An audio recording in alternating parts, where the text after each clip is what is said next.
We want to welcome those of you who are joining us from the Texas OU game. And I guess you can say it that way because Texas, a winner over the top-ranked Sooners, will have a new #1 next week in college football.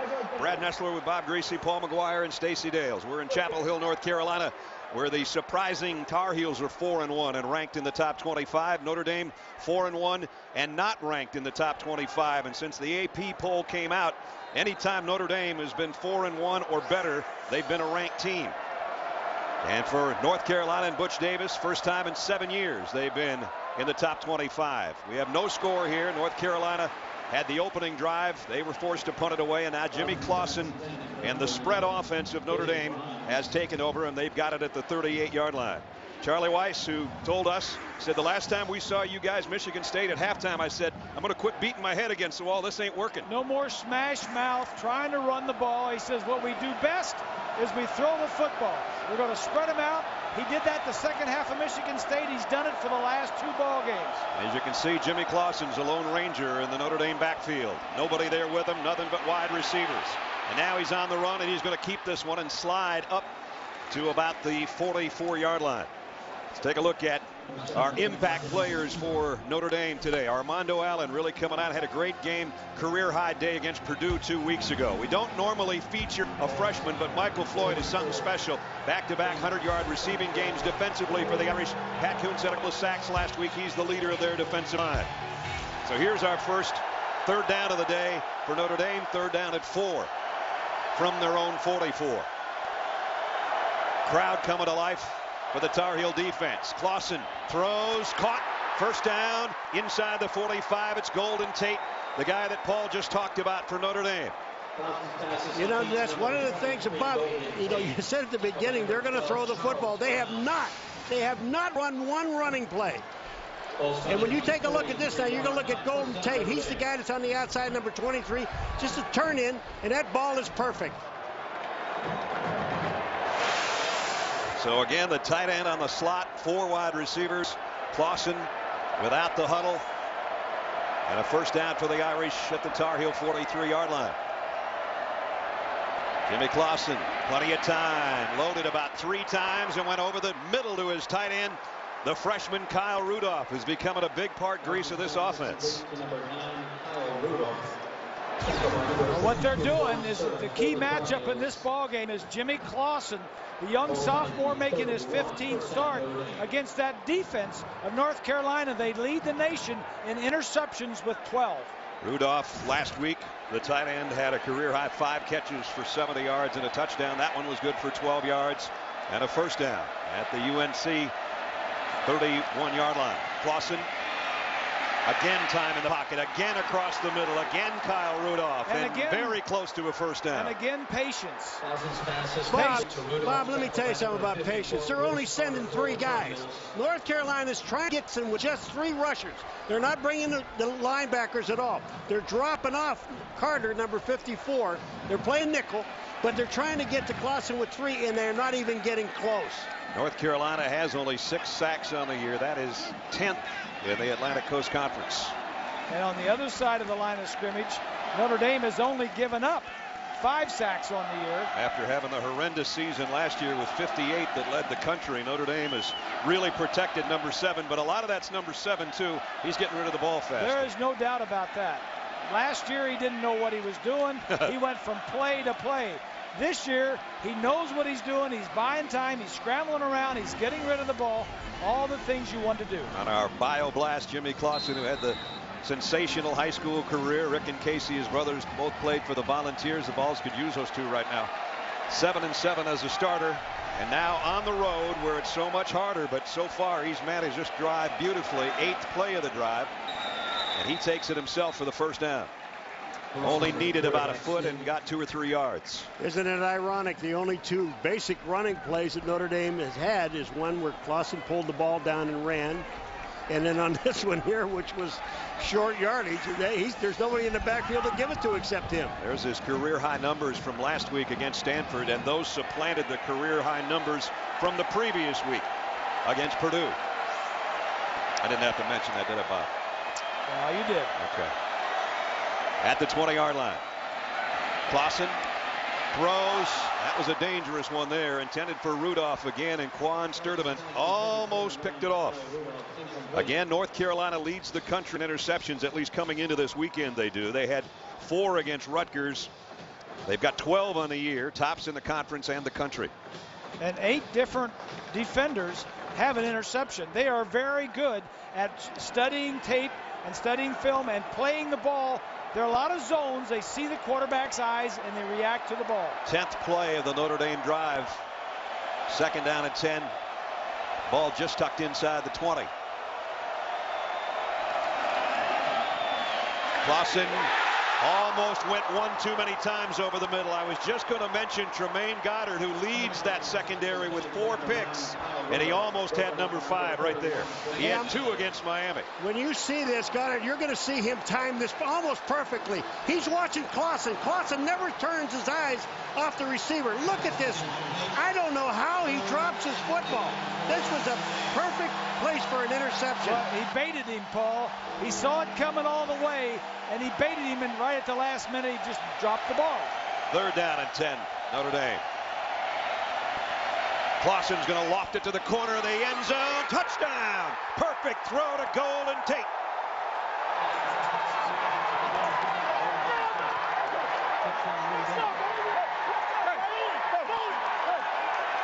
We haven't seen too many better throws than that one this year, Mr. Greasy. That was a very impressive throw. Charlie Weis told us last night he's got to be patient. He's got to be patient. You know, the coverage is going to be there sometimes. You got to throw it away. The thing about that one is the corner didn't expect him to go deep.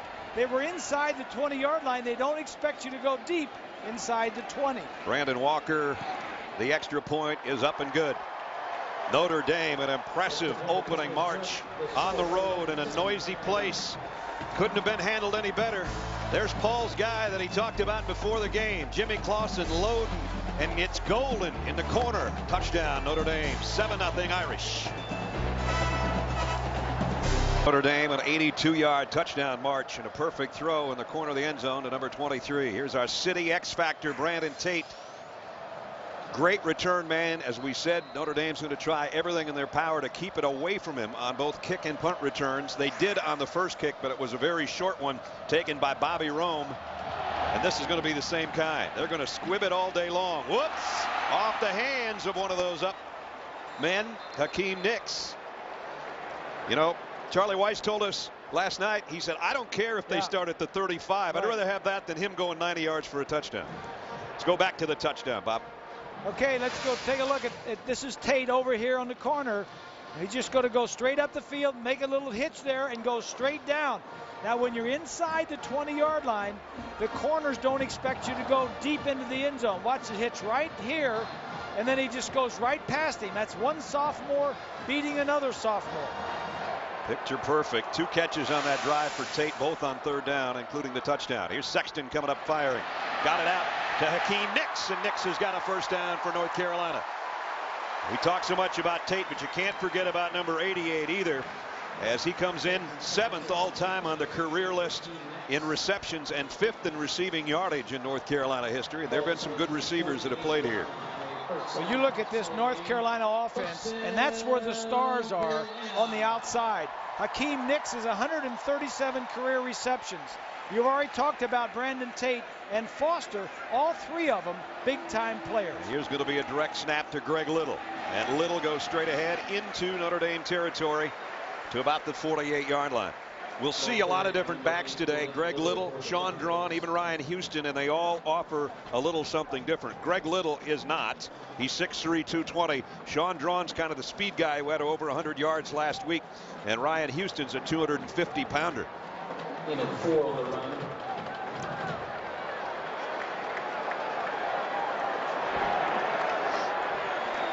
We welcome those of you that are joining us from other games. We're in Chapel Hill, North Carolina, where Notre Dame went 82 yards on their opening drive. They lead 7-0. Cameron Sexton in trouble in the Carolina backfield.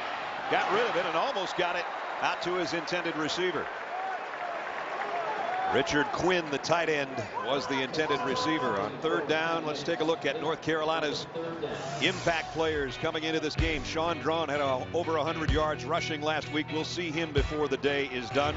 Defensive line, Marvin Austin's a guy that can really create havoc from his defensive tackle spot. And Tremaine Goddard almost had his 5th interception of the season on Notre Dame's last drive, but he dropped it. And subsequently, the next pass was a touchdown.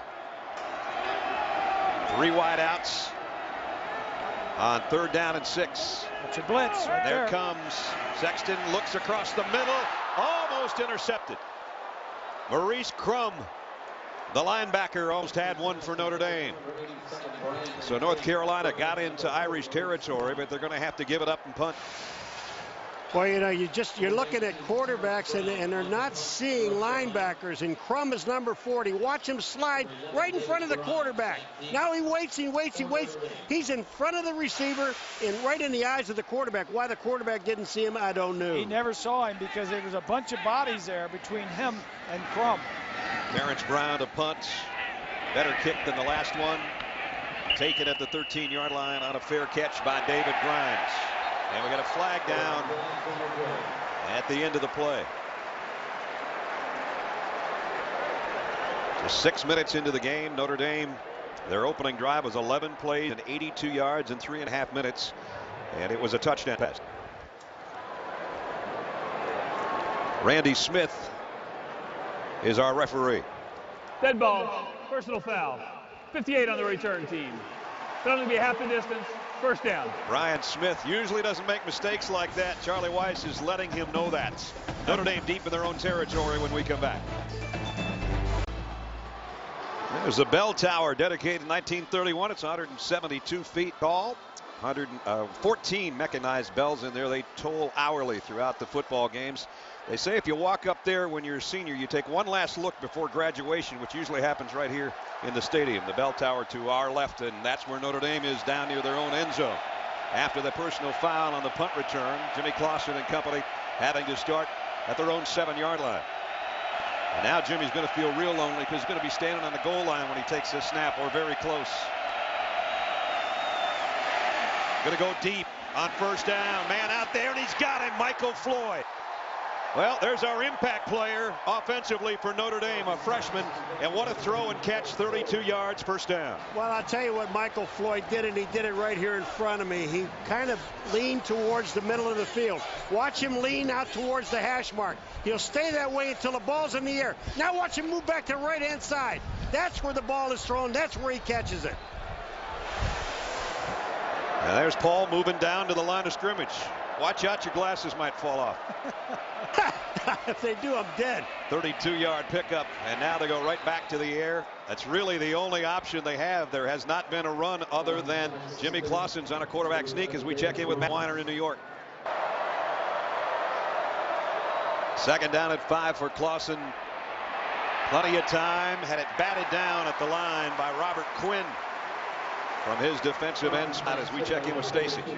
Well, Brad, you guys can see, I can see down here, Jimmy Clausen is getting into a rhythm, and I talked to him this week. He said this is the most comfortable he's ever felt with his offense. He loves the no huddle, and part of that is because he's a year older, but part of it, guys, and Bob Griese can elaborate, is that he spends a lot more time with Charlie Weiss. They meet every Monday, and they meet every Friday night for at least an hour and a half. And on Friday night, just like last night, they went through every single throw from the prior week of practice.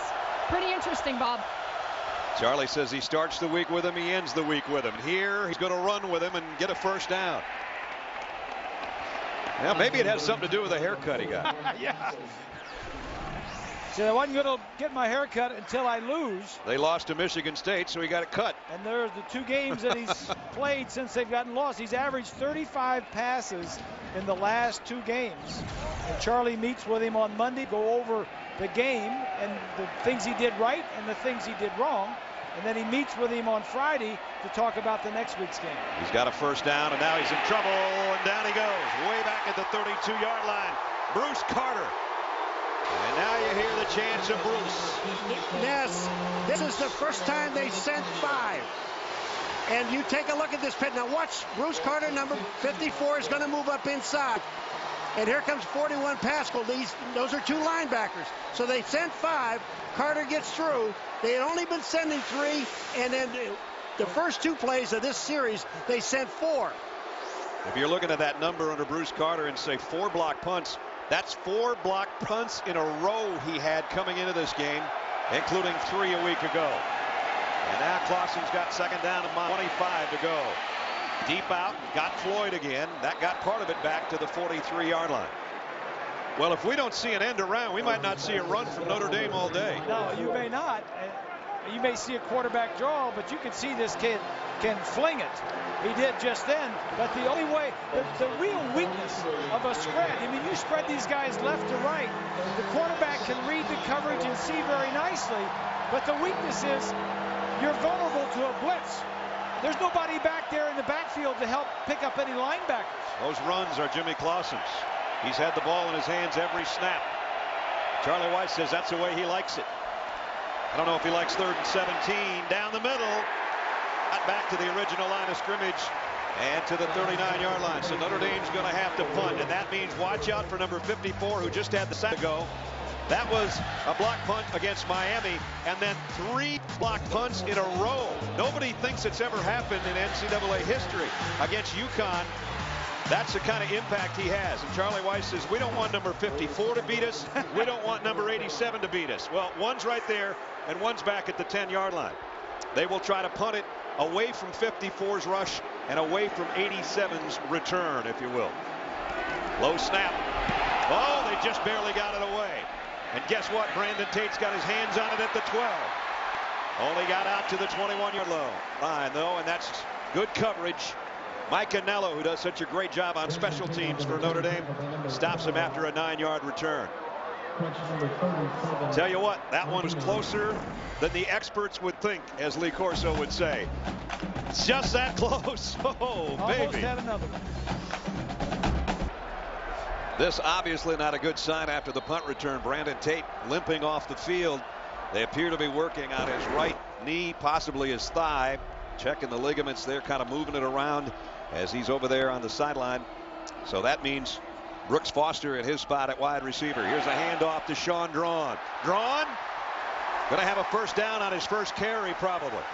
Remember, he was our impact player coming in for North Carolina's offense after a 100-yard-plus game a week ago. 109 on 19 carries in that win over UConn.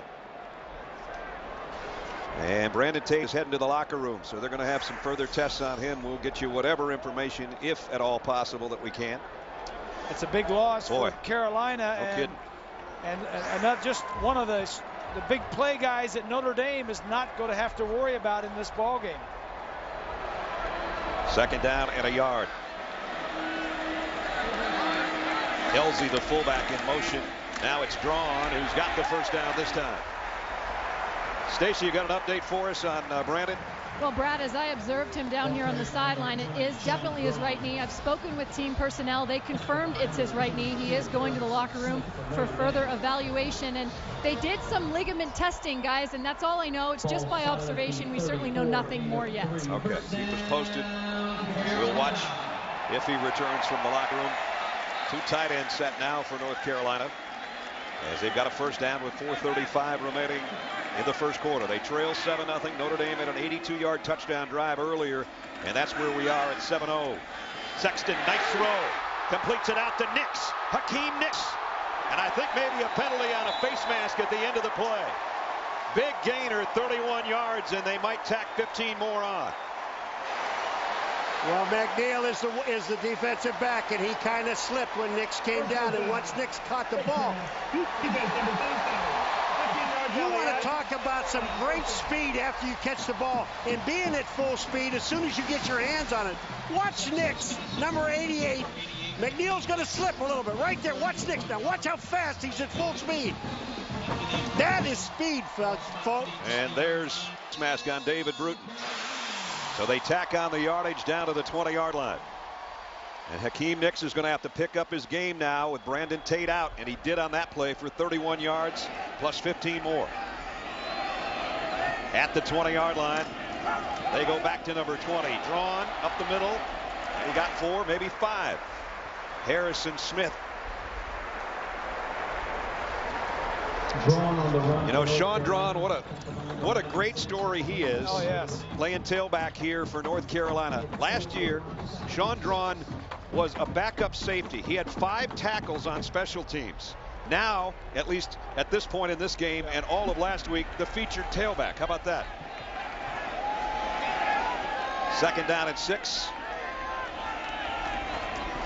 Here he comes again, and flags go down. We might have a holding in the middle of things, which would negate a gain down inside the 15 to the 14-yard line. And it is holding Carolina. Number 20, quite a story, though, Stacy. Yeah, he's a great story, Brad. I talked to offensive coordinator John Shoop yesterday, and this guy did not stop lobbying for the position. Back in spring ball, he went to Coach Shoop and to the head coach, Butch Davis, every single week. And he said, Coach, put me in. Watch my tape. So Coach Shoop went back to his high school film and watched just a couple series of him playing at tailback, and they thought, you know what, we'll give you a chance, we'll put you in. He was the 6th-team tailback when it came into training camp this year, Brad, and now he's really making things in the backfield a little more competitive, I guess you could say, for Greg Little. That was about all that was said about him in the media guide. Good special teams player, could add depth in the defensive secondary. Here's a long ball going for Hicks, and incomplete, broken up in the end zone by Terrell Lambert. So that'll bring up 3rd down and long. Reminder, near the conclusion of our game today, we'll select a Chevrolet player of the game from each team. Chevy will make a $1,000 contribution to each university's general scholarship fund. So now North Carolina brings in Cooter Arnold as an extra wide receiver.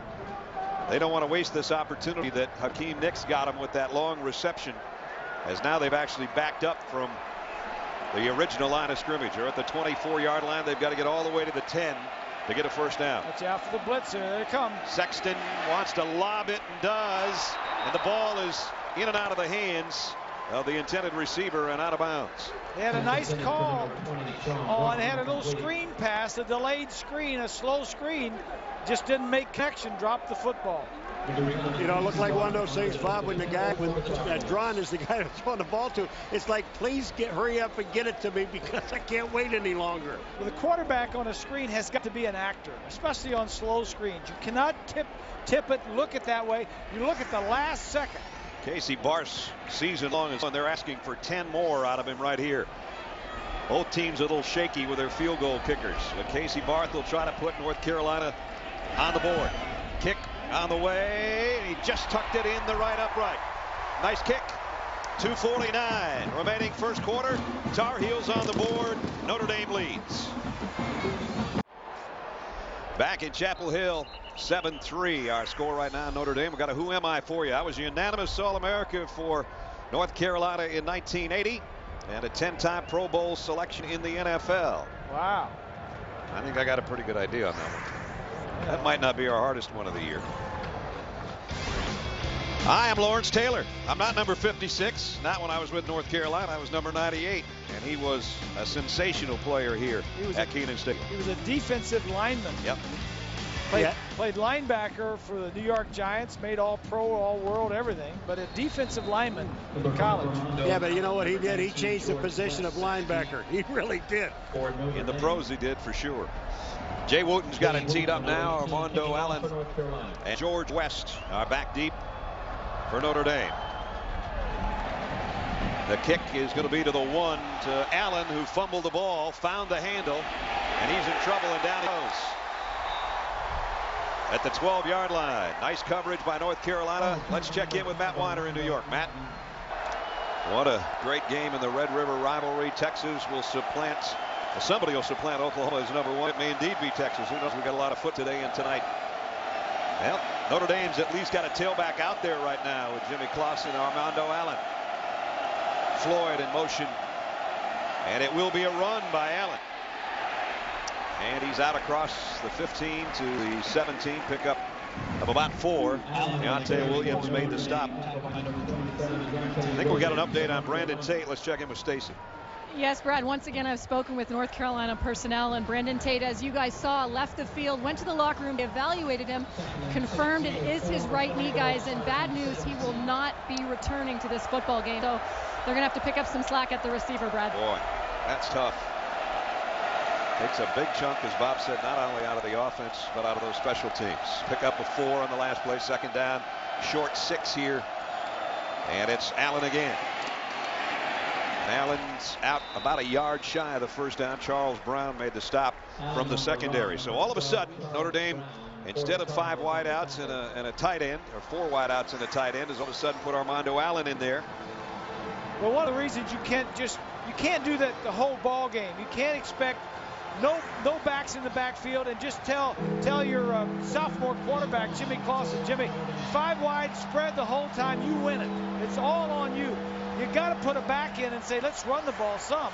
Give him a break. Now they put James Aldridge, the big back, in, and Asaph Schwab, their fullback, because it's 3rd down and 1. They've done well on 3rd downs. Most of them have been passes or quarterback sneaks.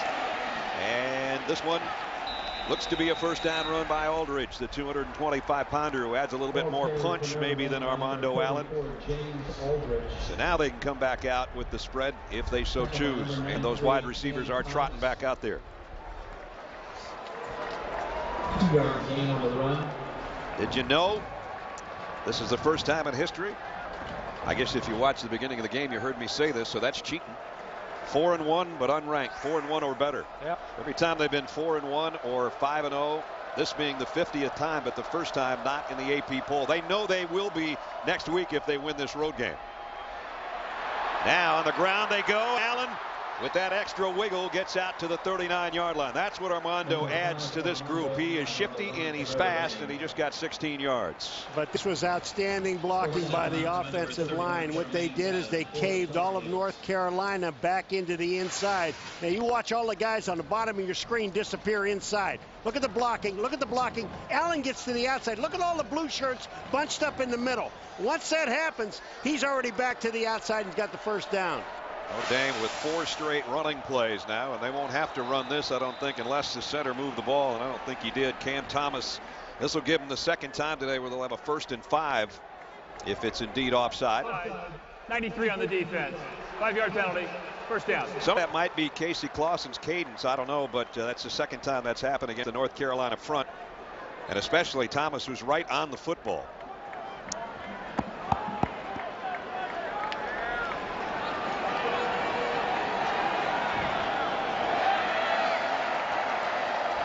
First down and 5 now for Notre Dame.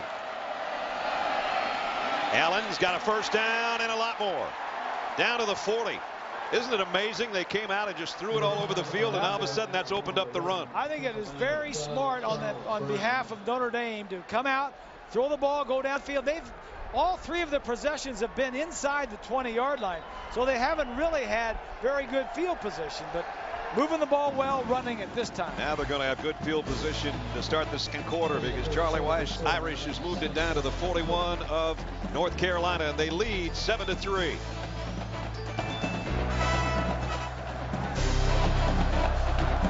Welcome to Chapel Hill, North Carolina. College football lives here. And it's been pretty lively here through the 1st quarter. Carolina trails Notre Dame, though, 7-3 as we start the 2nd. Jimmy Clausen and the Irish at the 41 of the Tar Heels with a first down. Play action. Clausen buys himself some time, finds Allen on a little crossing route, and Armando Allen's got a first down. Down to the 30-yard line. So Notre Dame's done it in a variety of ways. A pickup of 11 that time. They came out, if you missed the beginning of the ball game, Notre Dame came out in the spread with 4 wideouts, sometimes 5 for Charlie Weiss. And now just in this last series, they've decided to go back to at least a little bit more basic football in that they've at least got a running back in there. So now they've got a first down at the Carolina 30.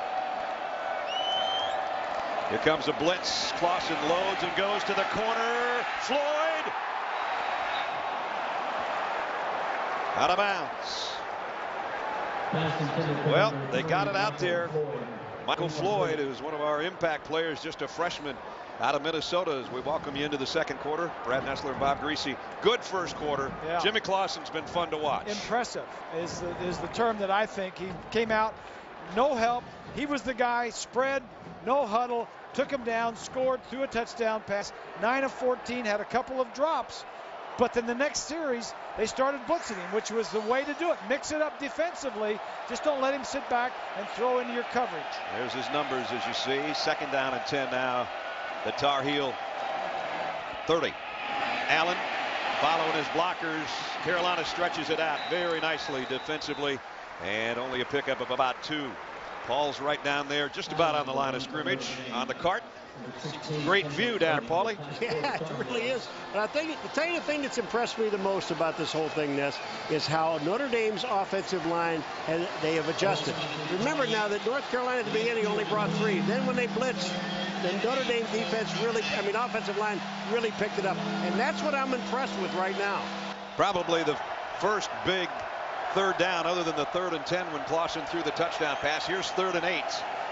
I wonder if they try that same thing. Golden Tate's down to the bottom of your screen. Watch the tight end.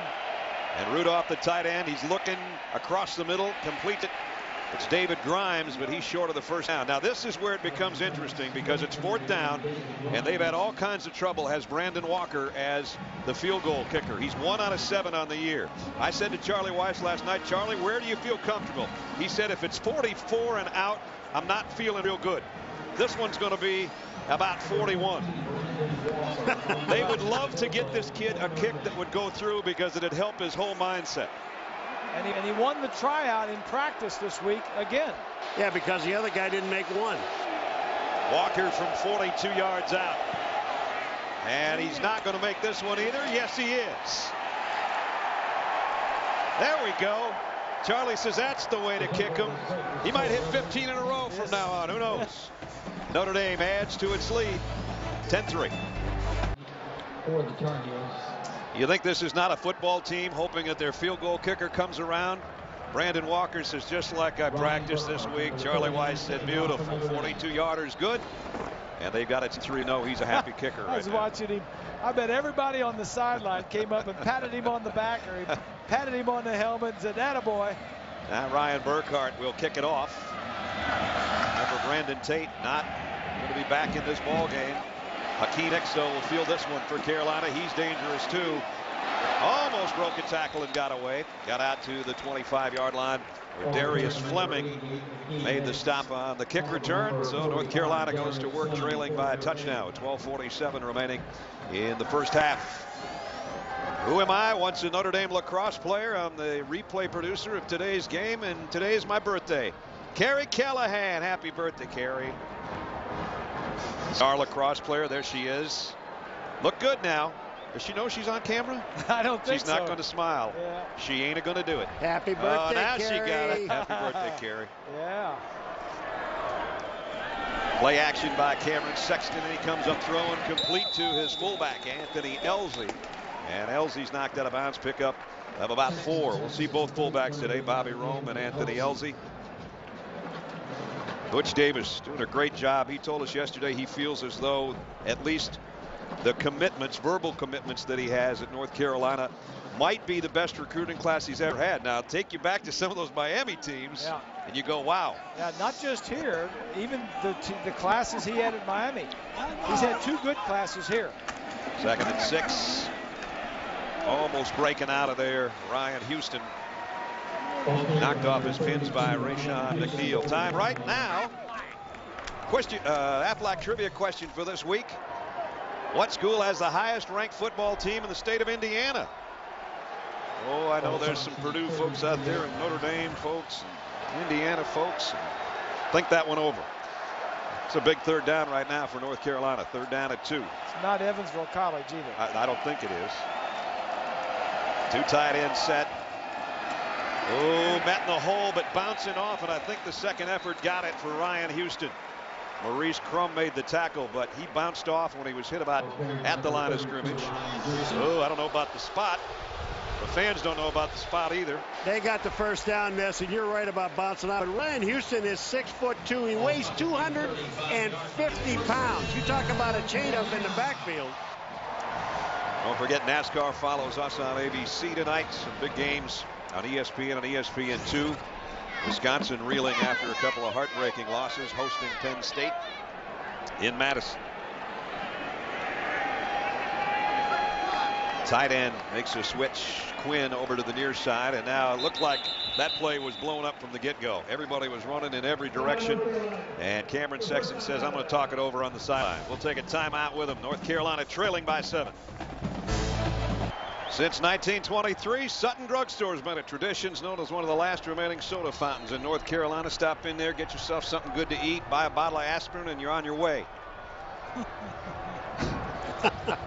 First down at the 35. Oh boy, you got to catch those. Brooks Foster incomplete, and he knows he should have had that, and it would have been a big gainer. If you're just joining us, been a good game so far. Notre Dame, a perfect touchdown throw from Jimmy Clausen to Golden Tate right there. A 19-yard score, put them in front by 7. They changed their offense a little bit after Clausen was sacked for a big loss. But you talk about a big loss. How about Brandon Tate injured on a punt return for North Carolina? That takes away one of their big weapons. But we've got a good game going on between 2 4-1 teams. And it's 10-3 right now. Notre Dame in front. Sean drawn. And he might have a first down. You can tell the folks here at Kenan Stadium love number 20. Well, Carolina has got to get their running game going. I don't know if we mentioned it, but here's the pit framing up front. Take a look at the blocking. Quarterback Sexton hands the ball off to Sean Drawn. He's going to see this. Look at it all the way back here. He sees that opening and can get to it. He was the hot hand last week, and he's got the hot hand right now. Grease 5 carries for 29 yards. Sexton was a third-string quarterback starting the year. He cannot carry this team with his arm. Here's Drawn again. He flies into the secondary. He is quick down to the 48-yard line. To add to what Bob said, Cameron Sexton, in all fairness, 2 years ago, he shared the starting quarterback job with Joe Daly. And then he had to hang in there. He threw one pass last year. He thought about transferring. He called his dad. He called his high school coach. What do I do? They said, hang in there, hang in there. 4 weeks ago, this kid's playing on the scout team. TJ Yates goes down with a broken bone in his ankle. Mike Paulus wasn't very effective. There's TJ. And now it's on Cameron Sexton, the junior, to kind of carry the show a little bit. But he needs a running game. He cannot do it just with his arm. Second down at 4. Quick drop, quick throw. Got him there. It's Hicks. Stiff arm. Hicks down the sideline. Knocked out of bounds, but not before he got to the 27-yard line. Cameron Sexton, his self-scouting on himself. Here's what he had to say. I think we've tried to move the pocket with me a little bit. I've been pretty good at throwing on the run throughout my career, and that's kind of been my strong suit, I guess, is getting out of the pocket a little bit. And I like to think that over time I've done a better job of getting through my progressions, kind of getting to number 3. That time he went to number 1 on the quick drop and the throw to Hicks. A 21-yard pass play. First down at the Notre Dame 27. Back to Drawn. That one wasn't drawn up perfectly. A loss of about a yard. Harrison Smith made the tackle. Stacy? Well, Brad, I had a chance to talk to Cameron Sexton this week, and he goes from being virtually last on the depth chart at quarterback now to starting. I asked him what it feels like for the last couple weeks, and he said to me, quote, it's been such a relief. He's gone through so much. His parents have kept him involved. Obviously, his dad was a great ball player, and he said, I haven't exactly had the most picturesque career, but I'm thriving in the moment, and I'm enjoying every day I walk to class, Brad. His dad, Brent, 3 years with the Steelers in the NFL. Highly touted dual threat quarterback out of Laurinburg, North Carolina. And now he throws complete. Bonalto, the tight end, for a pickup of about 5. TJ Yates, they're hoping they can have him back for the final 4 games of the season. And he was throwing this week, kind of stationary throwing. He's still walking around with the boot on the sideline here just to prevent any further problems. But he had a hot start to the season. Well, he did. He was leading the ACC in pass efficiency. Hurt his ankle in the Virginia Tech game. Didn't break, he broke it, but it was in a crack. No surgery, just a cast. Hopes to be back for the last 4 games. This is Carolina's biggest third down so far. 3rd and 6. Sexton throws. Oh, he got that one out in a hurry to Nix. Now the spot's going to depend on whether he got the first down. Hakeem says he did. One of the captains of the offense, and he might have and he did. It is first down. I'm going to tell you what, it is really something to watch this kid, the moves he's got. They have really respected Nix. They're not giving him much, they're giving him a lot of room. Well, while Paul's quacking, so is our duck. What school has the highest ranked football team in Indiana? You've thought it over? Yes, indeed, it's Ball State. There you go. Ranked for the first time in their history at number 25. And David Letterman is smiling. Boy, is he ever. He was talking about it on his show this week. He's going to have the duck on his show. 11th play of the drive for North Carolina. Here's a counter to Sean Drawn. Trying to spin his way out of traffic, and he got about 2 yards to the 15. Down to the 15-yard line. It's going to be second down and about 8. Ball State ranks 25th. We mentioned never have been ranked in school history before. They've got a hot quarterback. They've got a hot tailback. A lot of people say, well, they haven't played a lot of people that are great, but nonetheless, whoever wins this game's in the top 25 next week. North Carolina already is at 22. They can raise their stature if they beat Notre Dame. Notre Dame well aware they would be in the top 25. At least it's a virtual lock if they beat North Carolina. And Notre Dame's going to take a timeout right here. 6:46 remaining in the first half. Notre Dame on the road leading Carolina 10-3. Back wearing his Carolina blue on the sideline, Elgic Crumpler, who was a heck of a player here at North Carolina, went on to a stellar career with the Atlanta Falcons, now with the Tennessee Titans. Elginon on the sideline watching his alma mater. They've worked their way down to the 15-yard line. Sean Drawn dragged down by Maurice Richardson. Nice play. No gain on the play. Number 53, Maurice Richardson for Notre Dame. Well, North Carolina on this drive has converted a 3rd down and 2 and a 3rd down and 6. Now you can add them together. They got a 3rd down and 8. And they would love to get a touchdown here before halftime to try to tie the game up. 6:20 remaining, second quarter.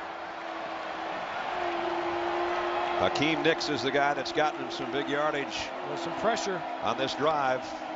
And they've got single coverage on him on the outside. Sexton dropped the ball. Who's got it? Big pile up. Did you see what happened before the ball was snapped? All those defensive players for Notre Dame was coming up, faking a blitz, coming in and out. Sexton, like we said, has got a lot of playing time this year or last year. He was looking at all this stuff. He saw in preparation to play this game that they blitz a lot. Here's a guy sneaking in and out. Look at him. He's watching right at him. He wasn't even ready when the ball came up. Sometimes the quarterback forgets the snap count. So Casey Barth, who hit one from 41 earlier in the game, is going to put one down and try from 34 right in the middle of the field. Barth, the kick is good, and it adds to the total for North Carolina. They still trail, but the lead's been cut to 10-6. DJ Yates coming over to have a look at Cameron Sexton over there on the sideline. Looked like he was kind of moving his thumb around, like maybe he jammed it a little bit in that pile up. Plus he's bleeding down the knee. He'll clean that up, and he'll be back out there next series for North Carolina. Meanwhile, Armando Allen waiting on Jay Wooten's kickoff. 10-6 Notre Dame. Allen camps under it at the 10-yard line. Took a shot at the 21, and that's it. Nice coverage by North Carolina. Let's take a look at our performers of the week, guys. Stacy? Well, I mean, Chris Crane, he rushed for 3 TDs and threw 2 in the air last week. He's got to get a vote from me. Not bad, Paul. From BC. Graham Harrell, 6 touchdown passes. How good is that? And he ran one. Yeah. Grease? Chase Daniel of Missouri. He's played well all year. I'll take Demarius Thomas of Georgia Tech. They only completed 9 passes last week. All of them went to him for 230 yards. What a hog. Here's Armando Allen. I bet he's not popular in the wide receiver meeting. What a hog. Thanks a lot, Demarius. Notre Dame, their first drive was almost picture perfect, really. Going 82 yards, taking it down the field in about 3.5 minutes and getting a touchdown from Jimmy Clausen to Golden Tate in the corner of the end zone on a perfect throw. All of those drives started inside their own 20. Here's a quick throw out to Grimes, and Grimes is out very close to the first down. He might have it. Charles Brown made the stop defensively. Don't forget tonight under the lights in Charlotte, Chase drivers Carl Edwards, Greg Biffle, Dale Earnhardt Jr., Jeff Gordon, they're all looking to bounce back after getting caught up in the big one last weekend. NASCAR Sprint Cup Series Bank of America 500 at Charlotte tonight. On ABC, coverage starts with NASCAR Countdown as soon as we're done. That's about, what's that, Grease? About 2 hours up the road from us. Down the road. Down the road. South, down in Charlotte, outside of Charlotte. That is a big deal in that area. Well, the only problem is if you left Chapel Hill to get there, you couldn't just drive left all the time to get there. Here we're going left. And going left for a first down is James Aldridge. Still on his feet out to the 44-yard line. Pick up a 15. Do not try to tackle James Aldridge with your hands because you're not going to be able to do it. Watch this guy. Perfect blocking up front. All he had to do is get to the second level, and his feet never stop. Look at that arm tackle. That's one. Here comes another arm tackle. Isn't made. You got to put this guy on the ground. Good part of the problem was Asaph Schwab at about 253 pounds was out there, and he was knocking arms down in front of his tailback. Out to the 44-yard line. Grimes in motion now away from the ball. Jimmy Clausen, play action. Throws across the middle to Allen. Allen's got it to midfield. He'll be put down there with 3:15 remaining in the first half. Notre Dame really mixing it up well offensively. They are. I was just thinking about Mike Haywood, the offensive coordinator. Charlie turned over the play calling to Mike Haywood, and he's doing a nice job. Charlie still stays involved, knows what's going on because he hears everything and makes suggestions, but it's Mike Haywood that makes the calls. Mike Haywood makes the calls down to Ron Paulus, the quarterback coach, who's to Charlie's left. You might have seen him in the screen there right before the last play. Now they've got second down at 4. And whistles blow this one dead. Might have been a false start on Notre Dame. Lead on the offense. 5-yard penalty. Second down. 5-yard penalty. Our Pacific Life game summary with 2 minutes 39 seconds remaining. It's almost a Carolina Blue Pacific Life game look, isn't it? Yes, it is. Yes, it is. Well, Jimmy Clausen, very sharp today, including the 19-yard touchdown pass right on the money to Golden Tate in the corner of the end zone. Brandon Tate left with an injury on a punt return. That certainly has cramped North Carolina's style a little bit. But they're still within 1 score of having the lead at home. Clausen going deep. Golden Tate's out there, and he made the catch somehow with Kendrick Burney all over him. I think Burney might have had it momentarily and coughed it right into number 23's hands. What happened is Kendrick Burney, and I'm sitting right here, all he did was he waited on the ball. Instead of going up and attacking the ball and taking the ball away from Tate, watch what he does. Number 16, Blue. He's going to wait. He's waiting, he's waiting, he's waiting. And watch Tate. He goes up in front of him and takes the ball away. That's the second time today that Tate has beaten Burney. The first time was for a touchdown. I don't know if having a name like Burney for a corner is that good. You know what I mean? Yes, I do. Here's Clausen firing incomplete. Intended for Armando Allen. He would have had the catch at about the 4-yard line. So it's going to be second down and goal. So 2 big pass plays from Jimmy Clausen to Golden Tate. 1 for a touchdown, 1 to get him down first and goal. And now Notre Dame knocking on the door again here in the late stages of the second quarter. Well, that last completion was just all Golden Tate. He went up and made a catch out of what could have been an interception.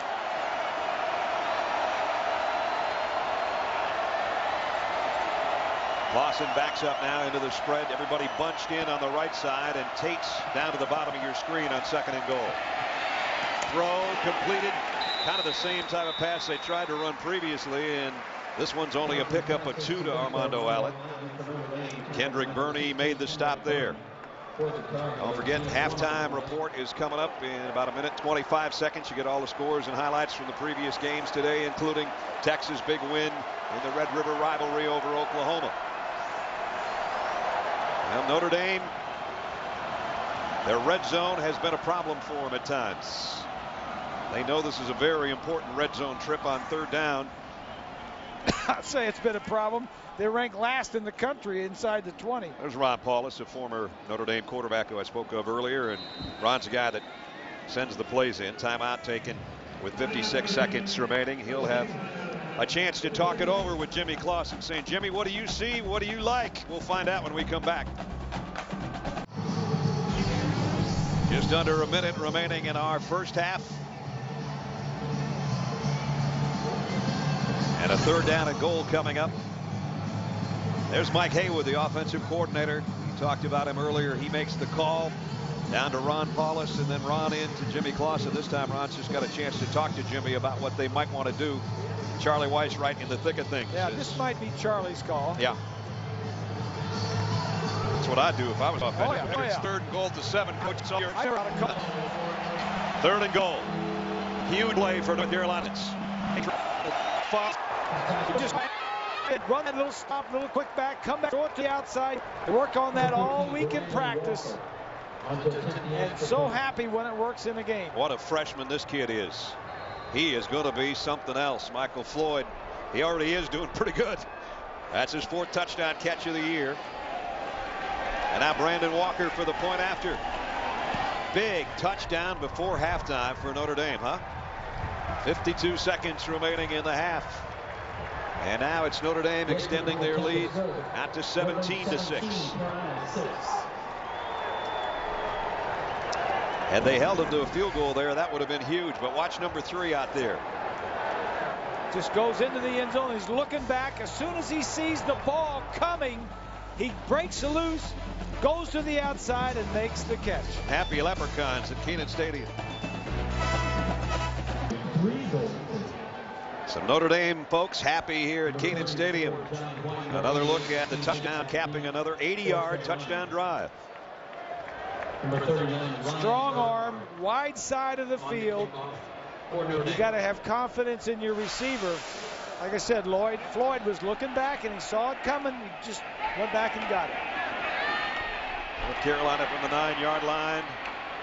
Nix out across the 30. Carolina's got 2 timeouts left, but only 46 seconds remain in the half. Hakeem Nicks has had to become their mainstay as both a return man and a wide receiver, because if you just joined us, Brandon Tate out. Punter. Nick block out front by Greg Little. Nothing like having your tailback get out there and lead the way. And it's really nothing like the defense giving you all the room that you want. Nix has been getting room. Even though they are without Brandon Tate, they're still not crowding Nix. They're giving him about 8 to 10 yards. He's still got plenty of time, Grease and Paul and Stacy. Got 2 timeouts left, 41 seconds. There's their timeouts. Our yellow dashes, as we call them. They'd like to dash to the end zone or dash to a field goal before they dash to the locker room. Sexton throws out there again. Guess who? He got about 9, almost 10 more. Hakeem Nicks. Coming up tonight on ESPN and ESPN2, a couple big college football games for you. At 8 o'clock, Joe Paterno leads his unbeaten Nittany Lions against Wisconsin. And on ESPN2, Oklahoma State and their high-powered offense taking on Chase Daniel and the high-powered offense of Missouri. College football primetime on ESPN and ESPN2 this evening. Hakeem Nicks, 6 catches, 98 yards. Sexton might be looking that way again. Got him again. Broke a tackle. Pirouettes his way down to about the 27-yard line. We mentioned earlier in the ball game that North Carolina has big play guys on the outside. They lost Tate, but they didn't lose Nix and Foster. Hakeem Nicks, hard to bring down, and then does a smart thing and gets out of bounds. And now they are down in scoring territory. They know it. They don't want to waste a chance. Even if it's only 3, they got to keep moving into Notre Dame territory here. Look for a Tenuta blitz. Cameron Sexton comes up trying to throw a slip screen to the outside. Down to the 25-yard line, a pickup of only about 2 to Cooter Arnold. Use a timeout. There goes one of the 2 remaining with 22 seconds left. And while we've got a quick timeout here, let's check in with Matt Weiner in New York. Matt. All right, Brad, this Sports Center right now, powered by Vizio. We're going to have another new #1 team in the country because Texas outscored Oklahoma 25-7 down the stretch. Won the highest scoring Red River rivalry game ever this afternoon in Dallas. Meanwhile, 2-time defending champion Jimmy Johnson is on the pole tonight in Charlotte for the 5th stop of the chase for the Sprint Cup. You'll see the race live on ABC at 7 Eastern Time.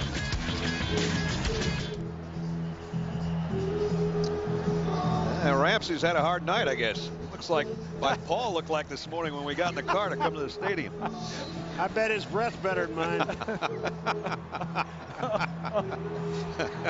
That's why I'm down here on the car. They won't let me in the booth. Enough about your hygiene. It's second down at the 25-yard line. 2nd and 9. North Carolina, 1 timeout left and 22 seconds to play in the half. Trailing 17-6. Notre Dame thought about a blitz. They back out of it. Sexton comes up firing. One-handed attempt out there by Brooks Foster. And he just couldn't make the grab in front of Rayshon McNeil. And what Notre Dame's doing with their safeties, they're basically moving these guys down to about the 5-yard line, playing in the center of the field. They're letting the wide receivers alone pretty much on the outside. They want them to catch in front. Well, the obvious thing, Notre Dame says, don't give them up. Don't give up a touchdown. Everything in front of you, tackle them and make them try a long field goal. And what you don't want to do is turn it over here. 3rd down and 9. Hakeem Nicks is up to the top of your screen. Let's see if Sexton looks that way.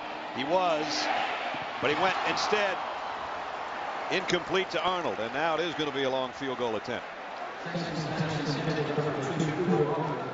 Well, he had a guy open. He just didn't connect. He had to throw the ball way before the guy got in that spot, but there was some room to get it in there for him. So far, Casey Barth has been on target. He hit from 34 and 41, and now he'll try from 42 on the right hash mark. Trying to give North Carolina 3 more before halftime. From 42 yards out, and that is perfect. 9 seconds left in the half. Carolina again trying to cut into Notre Dame's lead. Notre Dame 17, North Carolina 9. Good one going on here 33 years ago this week in college football history. Pretty good one. How about a unheralded sophomore named Montana, and the throw out, and it goes 80 yards for a touchdown, and Notre Dame comes from behind and beats North Carolina 21-14, thus born the legend of Joe Montana. How about that one? 33 years ago today. How about for Notre Dame, he didn't even start the next week. It's amazing. He still didn't throw the ball very far. He never really could throw deep. This is one of the most lopsided opponents that Notre Dame has in a minimum of 10-game series. 16-1 against North Carolina. They're leading right now. Almost ready to go to the locker room at halftime. 17-9. That was a good-looking drive, though, even though it was only 3 points by North Carolina. High, short kick. Fair catch called for. North Carolina's got it. Came off the hands of one of the up men.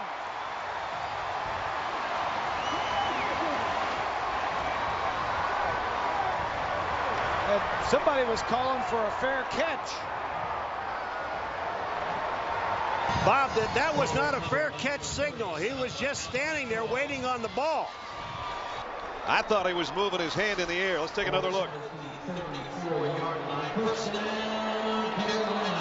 Oh, he was just trying to catch it in front of him. As Paul said, it was Jonas Gray. He had his hands up. It looked like he didn't wave them. Initially, I thought his right hand was waving. Well, Paul's right in front of it, right on top of it. Yeah, he just put his hands up to catch the ball. It went right between his arms. Well, this gives North Carolina a last gasp chance here. I think we're going to have a review. As we went back to that replay when it was earlier in the stages, I still thought it looked like he put his hand up.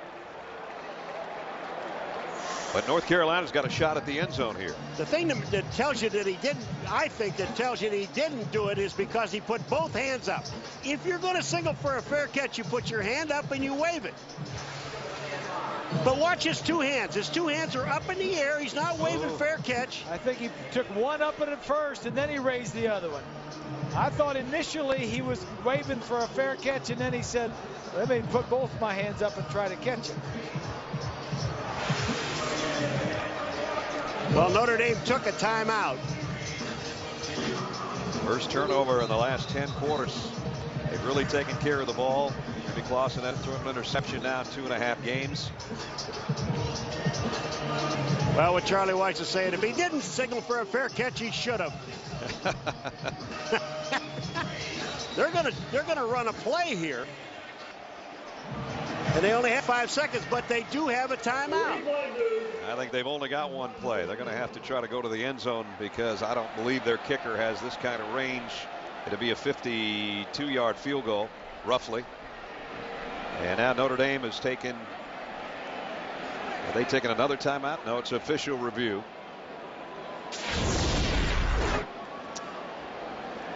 Take you back right there. I understand what Paul's saying. I understand what we think we're seeing. So that's up to the officials, not us. What difference does it make? It really doesn't make any difference. You got to get this. You got to catch it. We want to run this one play. It's going to be either a touchdown or an incompletion, and we all go in and have a little soup and soda. When did you have soup and soda at halftime? Every week. Come on. Yeah. In Miami? Cold soup.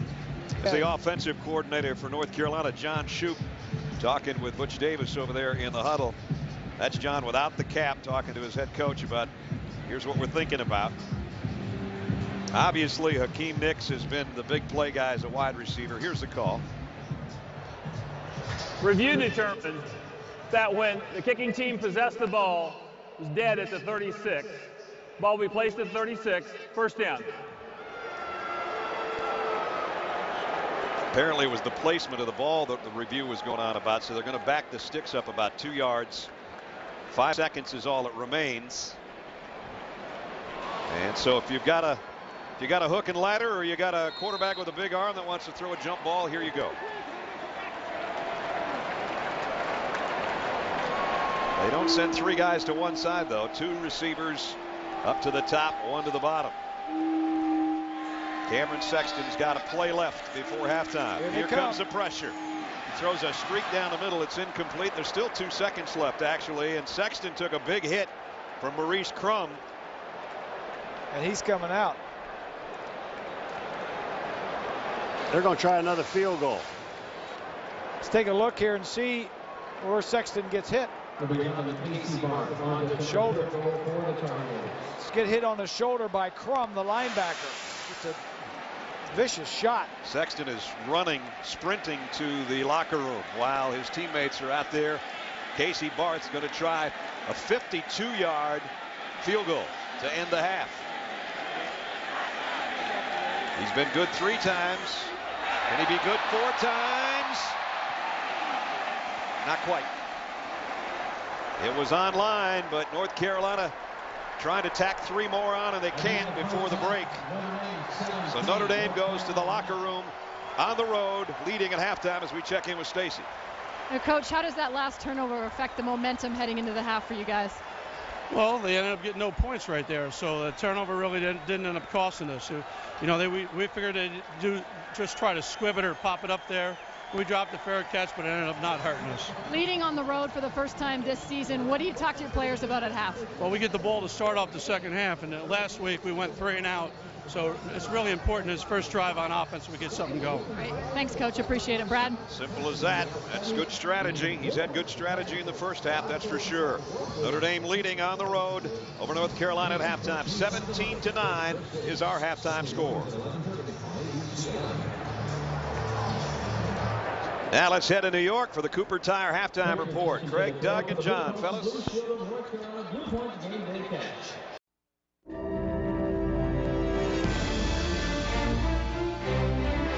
Jimmy Clausen has proven that every throw counts. So does every touchdown you make. A statement, that is. To Golden Tate, to Michael Floyd. He's had another sensational half of football, and Notre Dame leads on the road 17-9 as we are set for the third quarter. Welcome back to Kenan Stadium in Chapel Hill, North. Golden Tate with a touchdown today and another big catch that set the score. He's back deep. Notre Dame will get the ball first to start the third quarter. Jay Wooten's got it teed up. And the kick high and short. Tate will camp under it at the 13-yard line. Golden Tate cuts to the outside, got out to about the 29-yard line, and that's where Notre Dame and Jimmy Clausen will go to work to start the third quarter. We welcome you back. Brad Nessler and Bob Griese will talk to Paul and Stacy in a minute. Charlie, I think, said something very profound.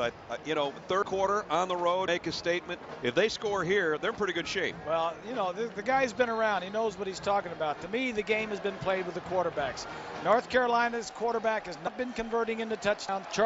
Jimmy Clausen has converted 2 touchdowns, thrown for 200 yards in the first half. He is at the 29-yard line and comes up throwing on first down, and it's intercepted. This will be a North Carolina touchdown.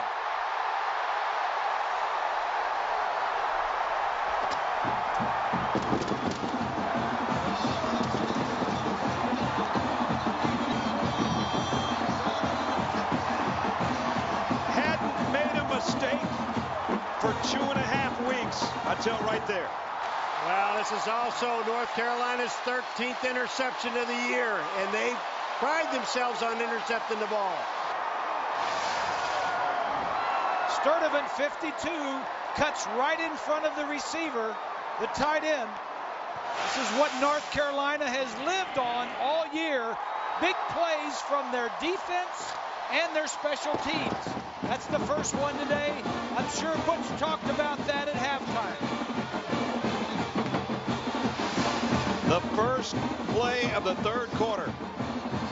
Rudolph, the tight end, the intended receiver. Sturdivant read it like a comic book and took it 32 yards for the touchdown. North Carolina, the 13th interception of the season. Quan Sturdivant, a 32-yard interception return on the first offensive snap for Notre Dame of the third quarter. You talk about a game swinging in about 10 seconds. It certainly did. Jimmy Clausen's got to be thinking we're like being on the front of Sports Illustrated after we bragged him up. Took him one throw to have his team up to 1. Golden Tate. And he's out to about the 28-yard line. This is amazing. About 2 minutes ago, this was Stacey Dales with Coach Butch Davis.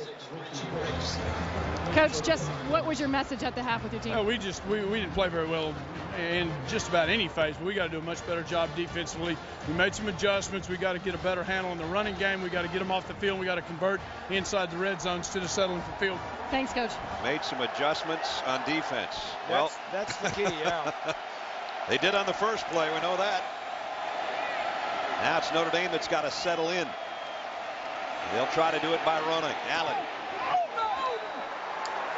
out to the 32-yard line as he ran right toward Paul and company on the sideline. Well, I'll tell you what, Des, there's 2 things that I think North Carolina offensively have to do, and that's Nix. That's it. Throw the ball to him because they're getting all the room in the world. The other one is Drawn, the running back. I just think that this guy is eating up Notre Dame offense or defensive line. Let's go to those 2 guys offensively. Don't worry about anybody else. Right now, their defense looking Notre Dame on a 2nd down and 6 at the 32-yard line. Maybe a blitz off the corner. They back out of that. Clausen has a look over the middle, completes it to Allen. Armando out to the 36-yard line. It's going to bring up 3rd down and a long. His defense had not done anything in the entire first half. He'd given up 2 touchdown passes and a field goal. And this is what had set this team apart the first 5 ball games, was the defense taking the ball away. If you just joined us, they came into this game today as the leading intercepting team in the nation with 12. They now have 13 passes intercepted on the year. +6 on their turnover ratio coming into the game. Notre Dame 6 out of 8 on their 3rd down conversions. 3rd down along 2. Quick slant. Broken up by Mark Haskell, the linebacker. This is a defensive-led team. The defensive has to set the tone, and the special teams. They just take off. I'm watching these guys. I'm right on this line of scrimmage. Watch this penetration by the defense. Right up the middle. Clausen has really no place to throw the football. And if you remember one other thing in the first half, they've knocked down 2 passes they should have intercepted. Now watch out when you're trying to hit a punt where number 54 is.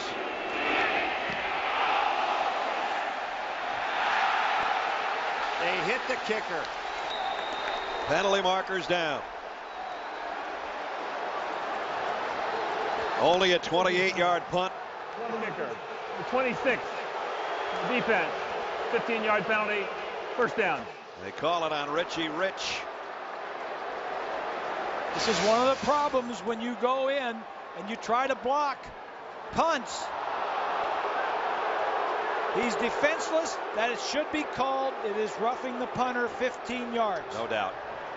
That's what happens when you risk trying to block punts. Sometimes that happens. When the punter is up in that vulnerable position, and Paul knows it better than any of us, and that time he did get hit pretty well on that left leg as he was trying to land. You know, what's really is rare that you're going to see a guy actually block a punt from the outside, the extreme outside. It's just too long to go, and he'd go in front of the ball, missed the ball, and then rolled up on the punter. Now Notre Dame goes back to the spread. Clausen all by himself, throws a quick slant, completes. Duval Kamara, pickup of about 8 as we take a look at our Pacific Life game summary. Statistically, in the first half, Notre Dame with 199 total yards and 7.4 a play. They had terrible field position, but they worked their way out of it to take the locker room lead. But now it's been cut down to a point.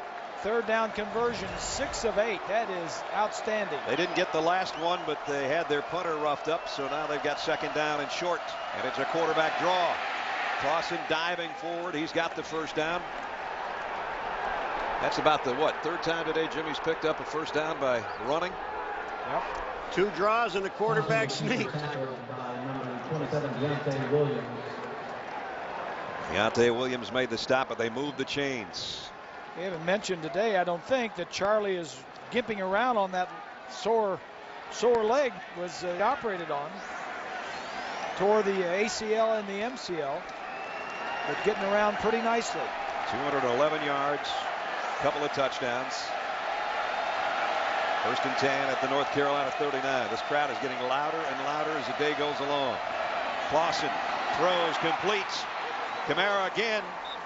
And now Duval is making himself known. He's a big target at 6'5", 219 pounds. They almost thought about trying him a little bit at tight end because they've been depleted there due to suspensions and injuries, and they have a freshman that's starting. So this is a big target here. Nice throw. Throws it over Sturdivant. There was no pressure, a 3-man rush. You've got to get some pressure on the quarterback. Clausen going to go to the corner to Floyd. Out of bounds. He made the catch, but he's out of bounds. Yeah, and they had pressure on Clausen that time.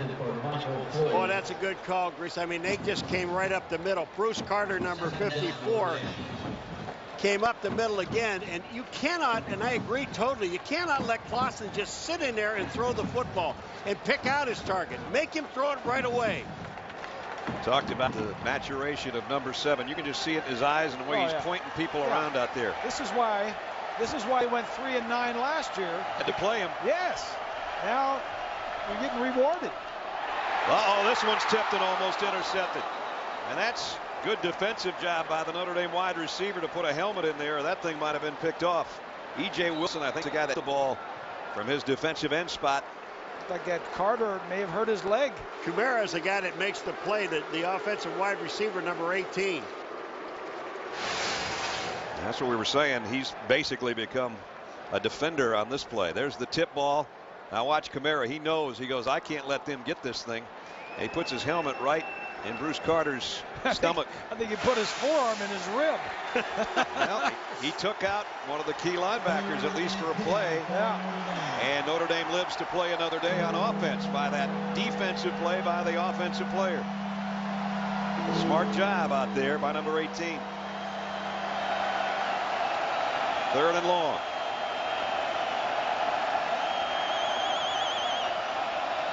Three-man rush. Clausen feeling a little bit of pressure. Scrambling around.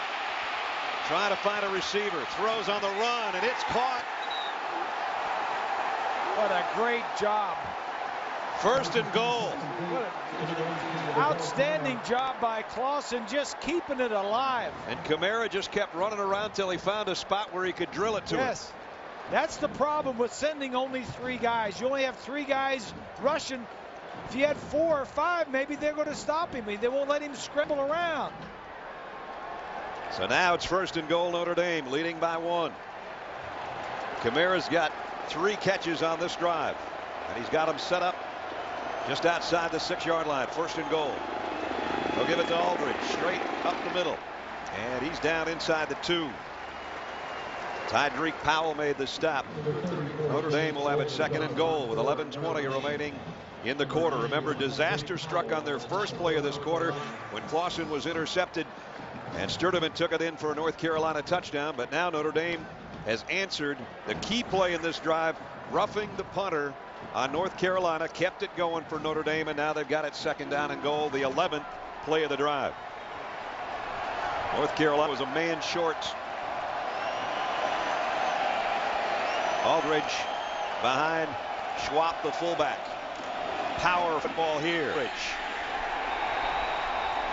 Touchdown.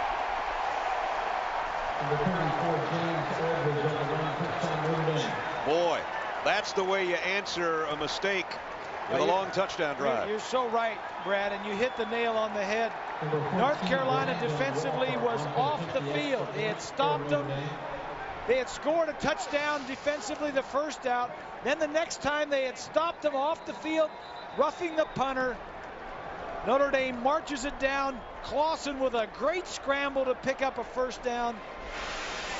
Notre Dame comes away with a touchdown. 72-yard march in 11 plays. Mike Turkovich, I'm sorry, is the left tackle. He's hurt. They're taking him off the field. That's why they're stopping. He was banged up last week and was on crutches one day, then came in and threw the crutches in the corner of the locker room and said, I'm playing this week. So he's a pretty tough customer. Yeah. Brandon Walker for the point after, and it's up and good. So Notre Dame, another long drive. They've had drive 22, 80, and 82 yards today for touchdowns. And the lead stretches back out to 8:24 to 16. Our score here in the 3rd quarter from Kenan Stadium in Chapel Hill, where obviously they're excited about football, but always in this town they're excited about college basketball, and why not? They've got the defending National Player of the Year in Tyler Hansbrough coming back. 3-time All-American, lights up the Dean Dome every time he's there. He'll be back for his senior season, and he's back right now with Stacey Dales. Well, Brad, he's just the 2nd consensus All-American to ever return for his senior year. Tyler Hansbrough, thank you for joining us. And we obviously know you came back to win a championship. Last year you were working on your jump shot. What are you working on this year? What have you added? Well, I'm still working on my jump shot. I've been doing a lot of training in the weight room, trying to get a little more explosive. But just basically jump shot and in the weight room a lot. You guys had a tough loss to Kansas in the NCAA tournament. Sorry to bring it back, but the defense, how has it improved this year? Well, I think we all know it's a big key to play better defense this year. And, you know, the Kansas game was tough for us, but I think we learned from it. We'll do some things better this year. How often do you get out here to these football games? We come to every game. I enjoy watching our team, and, you know, hopefully we'll pull this one out. We're in kind of a hole right now. Now, real quick, your brother Ben transfers from Mississippi State to Notre Dame. What kind of a feud do you guys, he's a basketball player as well. What kind of a feud do you have going on with him? I'm not going to be talking right now, but he may be giving me a couple texts, talking some junk. I'm not going to say anything right now. All right, Tyler, good luck this season. You got about 7 inches on your brother anyway, Tyler. That's good news for the rest of the conference and the rest of the country that Psycho T is in the weight room more than he's already been in 3 years. He's Psycho T? That's what they call him, Psycho T. Des, I just talked to Bruce Carter. He's on the bike right down here, and I asked him, I said, are you okay? Everything all right? He said, fine.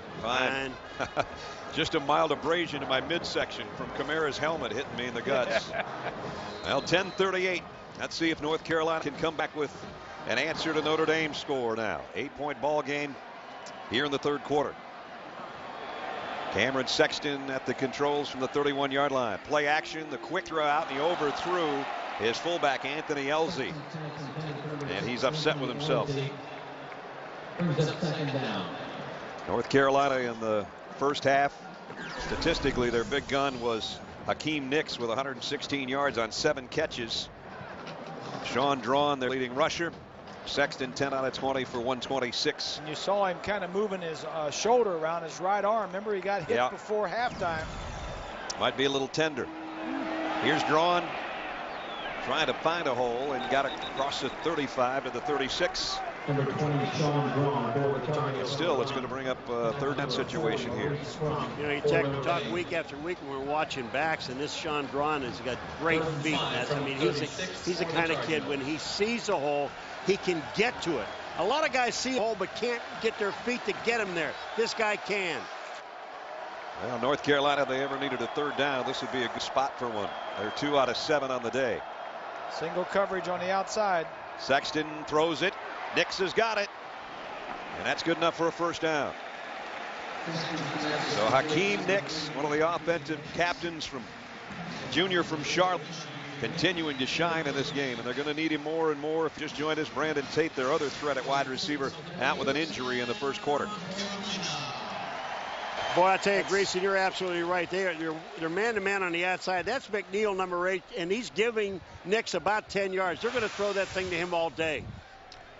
Now North Carolina comes with their big back, Ryan Houston, in the backfield. They fake it to him. Sexton wants it all. Deep ball, overshot everybody. Nix was the intended receiver. Terrell Lambert, good coverage back there as Cameron overthrew everybody. The ball could have been thrown a little bit better. You remember John Shoup, the offensive coordinator, saying yesterday he throws the 1 ball and the 2 ball well, the 10 to 15 and the 20 to 25, but he flat on those. Needs a little bit more air on the long throws. Let the receiver adjust to it. Throw it out there. Give him a chance to make a play on it. So 2nd and 10 for the 42. 2 tight ends set now. Sexton pump fakes one way. Now in trouble in the pocket, and down he goes. Notre Dame, the first sack of the day for him. One of our impact players from the beginning, Pat Kuntz, who had 2 last week, has got his first one today. This is not a strong offense. They've had 5 non-offensive touchdowns this year. That's what's got. Take a look. 5 guys are rushing. He's got plenty of time to throw it. Get rid of it. You got a clock in your head. You had something going. If it's not there, just get rid of it. Now 3rd down and 18. And Sexton will work from the shotgun. Deep middle, and he got his man. Who else? Notre Dame trying to take the ball away at the end of the play, but Nix has got a first down. It's going to be another first down. On 3rd and 18, you get 19. That's not bad. You don't pick that one up very often. You know, you talk about drawing his feet, but you talk about Nix's hands. Boy, are they soft. I mean, that ball just floats in, and he makes sure he sees the ball the whole way, makes the catch. No, you don't have the ball. They have the ball. The referee is saying what Paul is looking at. Watch his hands when he catches this ball. This ball just floats in. Watch. He just snatches the ball right out of the air. Bink, I got the ball. That was closer than we thought when we first saw it. But it's down and back to the ground game to the 45 is Sean Drawn. Number 20, Sean Drawn on the run for North Carolina. Games tonight, college football of extreme importance. Tonight on ESPN and ESPN2, Penn State and Wisconsin in Madison, Oklahoma State, Missouri, a couple high-powered offense getting it. College football on ESPN and ESPN2 tonight. Leading quarterback in the Big Ten is Darrell Clark, and we've seen Evan Royster and what he can do. They lead the way for the 6th-ranked Nittany Lions. Look out there at Camp Randall, though. Upset alert. Empty backfield. Sexton throws to the outside, caught about 3 times by Brooks Foster. And he's out of bounds at the 35-yard line as we check in with Matt Weiner in New York. Matt. So Mississippi State with the upset in the SC. North Carolina first down. Sexton throws, completes, and this is Kenton Thornton. And he's got it down to the 30-yard line, and North Carolina's got it moving through the air. You know, Bob Greasy talked at the beginning of this game about the outside play of North Carolina's wide receivers. Brandon Tate, of course, is out of the game. But you got Foster, Nix, Thornton, and Arnold. These guys, those are the 3 guys who are in. That last play, Nix wasn't even on the field. Yeah, but I'm reminded of what John Shoup said to us about the quarterback. Sexton, he says, I'm like a point guard. I'm the assist guy. I've got to get the guys the ball to these guys so they can make plays. They've made plays down to the 30. Off play action. Sexton throwing on the run and got it. Inside the 20 to the 15 to Richard Quinn, his tight end, and he's mixing it up beautifully right now. Now Richard Quinn, here's the guy, 6'4", 260 pounds. When you've got a bunch of playmakers, Cameron Sexton says, I'm just the middleman. He came into the game with only 2 catches, did Quinn, the big tight end. Now they've got it at the Notre Dame 15. Back to the big backfield with Houston, the tailback. They'll go to him. Houston breaking tackles down to the 5. That was just power football right there. 250-pound sophomore out of Matthews, North Carolina. You just think about what these guys do. They throw changeups at you in weight. I mean, they go to a tight end that's 260. Now they go to a back that's 250. I mean, they throw weight at you. Now they've got 2 tight ends. Houston stays in there. And a timeout taken with 5:32 remaining in the 3rd quarter. It's the Moorhead Planetarium, located in the heart of downtown Chapel Hill, offers multimedia star shows, interactive exhibits. They've got camps and other special events. But from 1960 to 1975, 43 astronauts were trained there in celestial navigation. That's almost got to equal Purdue's for the astronaut output. About half as many as Purdue. 12th play of the drive. Cameron Sexton's been asking for quiet for about 2 minutes. He's finally gotten it from the student section in that end zone. He got single coverage out on the outside, but he's motioning. Now they split an extra wide receiver other than Foster. And on the ground they go. Touchdown. Ryan Houston.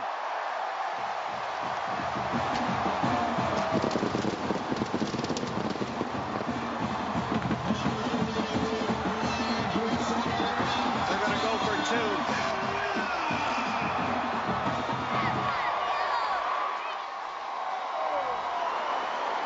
The last time they scored, they opted not to try to tie it with the 2-point conversion. This time they will. 24-22. Notre Dame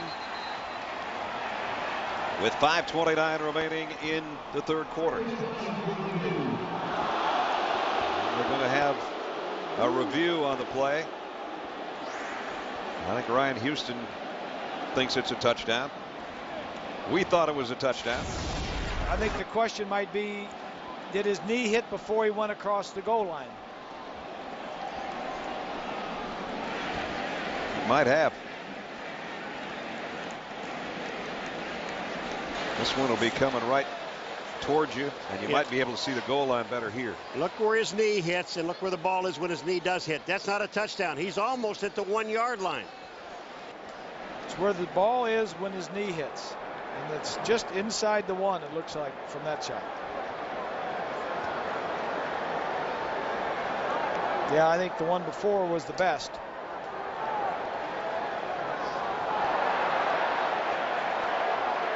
There's going to be some booing here in a minute.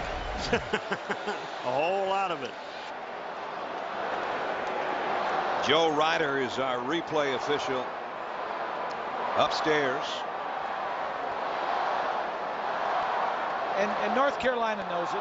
They know it right now, so they're talking about what play they're going to run. They've seen the replay. I know what I'd do.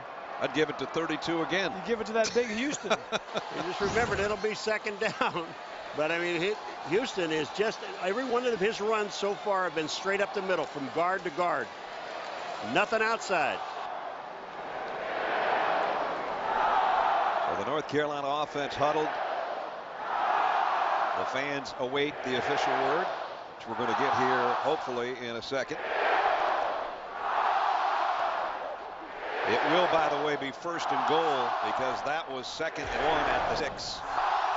Wake Forest, the winner over Clemson on Thursday night. Georgia Tech leading Gardner-Webb, but not by much in the 4th. I don't know where Virginia's come from all of a sudden in the last 2 weeks, but they put 45 up. After review, runner's knee was down. The ball was at the 1-yard line. As a result, we'll have 1st and goal, North Carolina at the 1. So Ryan Houston may have to do it again, or maybe it'll be somebody else. That'll just give the fans little more time for anticipation. What did Carly Simon say? Anticipation. Yeah. It's making me wait. Yeah, it's right. keeping me waiting. Sing it out, Hot Lips. Stop. Come on. I'll let him sing. I mean, you still got to get it in. They're at the 1-yard line. 1st and goal, North Carolina. Houston might have rolled in. Touchdown.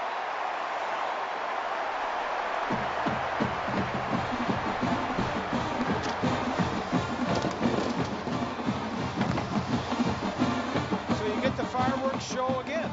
That's right. You're right about him rolling in, because watch where he is. He's on top of a Notre Dame player, so he never really does touch the ground. That's what you call the other bodies as a springboard. Now North Carolina, that was a 69-yard drive in 13 plays. Again, they work on these plays all week. 2-point conversion. Sexton now in the shotgun. They'll blitz him, and the throw's batted up in the air, incomplete. I think Maurice Crum might have gotten a hand on it. At any rate, North Carolina will be stuck on 22 points. Notre Dame comes with pressure. Crum is back at number 40, unblocked. Does a nice job of getting in his face and getting his hands up. Yeah, we're going to give you how it works before the kickoff. If you are on your computer at home or maybe on your phones and you're getting scores and stats and all of that all the time, you might wonder how they do that. Because this game's an ESPN televised show, the official stats man, Freddie Kiger, our buddy, provides a data feed to the stats and analysis group we have up in Bristol, Connecticut. That info's entered by an editor and a researcher into a master server, and that process, that processes the play-by-play and the stats, and the data feeds several platforms with real-time scoring. So if you're on your cell phone or maybe you're at home on your computer, bottom line is you get all that stuff, and that's how it works. Could you repeat that? Not in so many seconds before the kickoff. But there it is. It's 24-22, and the 2-point conversion was unsuccessful. Jay Wooten will tee it up. It's the first touchdown for the North Carolina offense today. Good looking drive. 13 plays in 5.5 minutes. They really mixed it up. Remember, they had a 3rd 18 in the middle of that thing. And Cameron Sexton threw a 19-yard bullet that kept the drive alive. They converted on 3rd and 5 and 3rd and 18. And finally got it in. Ryan Houston had to do it twice, but he did it twice for the touchdown. Golden Tate camps under this kick just outside the 5. Tate's got a little seam. 30. Broke one tackle. Nice return out to the 34-yard line. That gives Notre Dame pretty good field position. Kennedy Tinsley made the stop on the special teams. So with just over 5 minutes remaining in the 3rd quarter, Notre Dame has led throughout the game. They have had touchdown drives of 72 yards, 80 yards, and 82 yards. Jimmy Clausen with a couple of touchdown throws today, and they've been able to hold on to their lead. Everything's evening up, though, isn't it? Including the number of plays dead even. Best starting field position here for the Irish. Their own 34. And it's Robert Hughes. And Hughes got out. Forward progress near the 40-yard line before North Carolina's able to stop and pick up of about 6. The crowd's just kind of taking a break, did you notice? Yes. They're catching their breath. They're going, we got about 20 minutes left of football, and this is a pretty good game. Well, they had to celebrate twice. They scored a touchdown, then they said it was short, and they had to celebrate again. Yeah, it wears you out. 2nd down, long 4.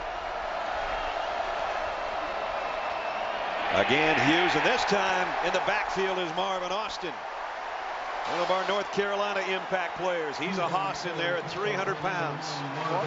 Well, what a great move he makes, too, to get inside. I mean, he just flies. There's a Jimmy Clausen pass chart. 9 of 11 down the middle, but nothing deep in the middle. Yeah. He's looking at that wristband. Every play has a number on it. That number goes from Mike Haywood to Ron Paulus signaled in to Clausen, and then he hopefully knows their assignments. And now the crowd is getting loud after they took that little breather. 3rd down and 5. Clausen, some pressure, but he got it out to Hughes, who's wide open down the sideline. Boy, just a little flare pass out to Robert Hughes, and he was wide open, and he picks up 15 yards. You know, Ness, this is one of those deals where they are so keyed up, so jacked up, and they're coming after the quarterback, and they forget about the back coming out of the backfield. And the man that really is at fault is Williams, number 27. He even said it, hit his own chest. He said, "That was my man." You know, there's been so many plays where they haven't had anybody in the backfield, you tend to forget about the running back sometimes. That's very true. Notre Dame backs have caught 5 balls. Clausen play action, and he lost the ball, and North Carolina's got it.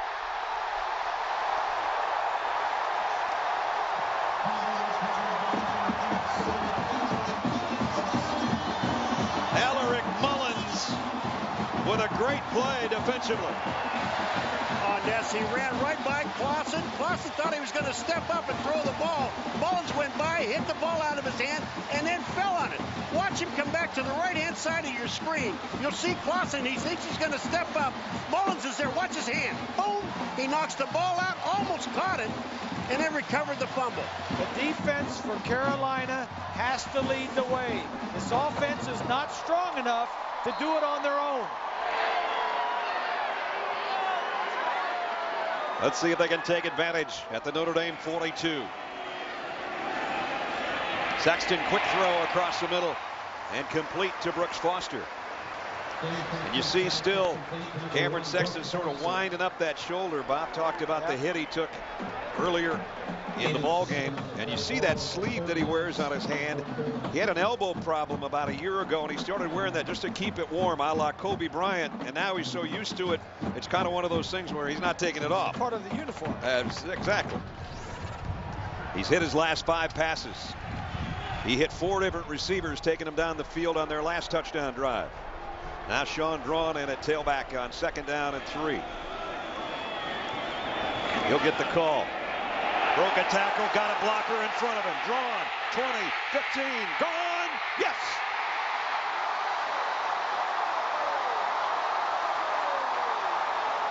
They've got a flag down.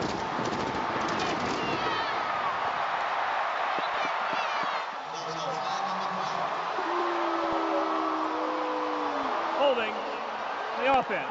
A 10-yard penalty. Another touchdown taken away by penalty. Not only is a touchdown taken away from North Carolina, but they have an injured man on the field as well. Zach Penalto, the guy that was trying to lead the way as the tight end out there blocking. Sean Drawn having a touchdown, being called back on a holding penalty.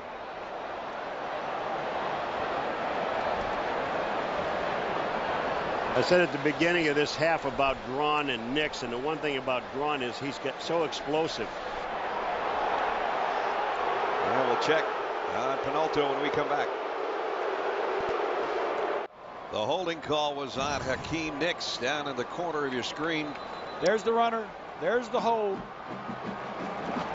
Negates the touchdown run by Sean Drawn. Nix thought he did a pretty good job. He's going to signal touchdown, and there's the flag thrown right at his feet. So it was a gain of 20 to the 15, then a spot foul penalty back to the 25. So it's 1st and 10 at the 25. Well, he might do it again. He got the holding call penalty back. I thought you were right there for a second, Des, when you say he might do it again. He almost did. Boy, for a kid that was a backup safety and special teams player, I sure like the way he looks as a tailback. You got that right. And what was John Shoup, the coordinator, telling us? Greg Little has had his best week of practice. That was the starting tailback up until last week. Now they've got a great competition going, and isn't that the way it should be? Yep. Now they got that master blaster formation in there again with Bobby Rome, the fullback, and Ryan Houston, the big tailback in the eye. They fake it to him. Sexton on the roll. He'll keep it, get what he can, which is maybe a yard or two. It's a heady play. Nobody was open. Don't force the throw unless you just want to throw it away. But you got some room to pick up some yardage, go ahead. Remember, even a field goal for Carolina puts them in front for the first time today. 1:45 left in the third quarter. Second half started with a bang. If you missed it, Juan Sturdivant intercepted a Jimmy Clausen pass and went 32 yards for a touchdown on the first snap of the third quarter. And that helped Carolina get back in the ball game. Now they got second down and 8. Sean Drawn back in there. Penalty flags are down. Sexton looking for a place to land. And now another flag flies in at the end of the play from the far side. We might have multiple penalties here. And we'll let Randy Smith straighten it out for us. There's a false start. And apparently that is the only one. I guess just one official was late with the other flag from the far side.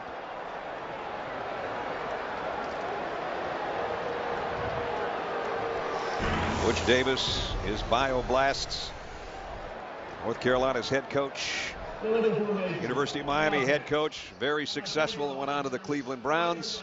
A couple years as a network analyst before returning to college football in his second year, and he's really got this program, it appears, going in the right direction, and was telling us how happy he is to be back in college ball. So I started off as a high school coach, and I like having an impact on young guys' lives, and you can do that a little bit better in college or high school than you can in the pros. Oh, there's a pass that maybe shouldn't have been thrown, but flags are thrown. Maurice Crum, that might be pass interference on the linebacker, who was kind of just in the fray of things. There was a lot of bodies around that football. 40 on the defense. First down by the foul. Hey, Ness, I'm sitting down here on the field level, right? And I see Brooks go in the middle there. I never saw the blue shirt. All I saw were white shirts. I thought you did it pretty good there, Bradley. That ball could have been intercepted just as well as interference. And Brooks Foster calling for the flag and got it. Now it's 1st and 10 at the 12. Extra effort by Ryan Houston gets him some positive yardage. The guy that just had the penalty called makes the tackle, getting up slow. Maurice, the captain of the defense. Heck of a linebacker, two-time captain for Notre Dame. That doesn't happen all that often. Making his 43rd career start. Looks like his shoulder hurts a little bit after that last tackle. He's kind of dragging an arm, but he's not coming out. Just inside the 10-yard line now. Sexton goes out as a wide receiver. And that leaves Sean Drawn for a direct snap here for North Carolina. Wildcat formation. Here he is, trying to pick his way down, and does, still on his feet as he's finally thrown out of bounds at about the 4-yard line. I didn't think there was much there, but he made 5 yards out of nothing. It's the formation that Arkansas used in the past. The Dolphins have used it some this year. This is where the tailback takes a direct snap. The quarterback lines up as a flanker. Number 11 up the top there, trying to get a block. Somewhere Charlie Choo-Choo Justice is smiling. 3rd down and a couple.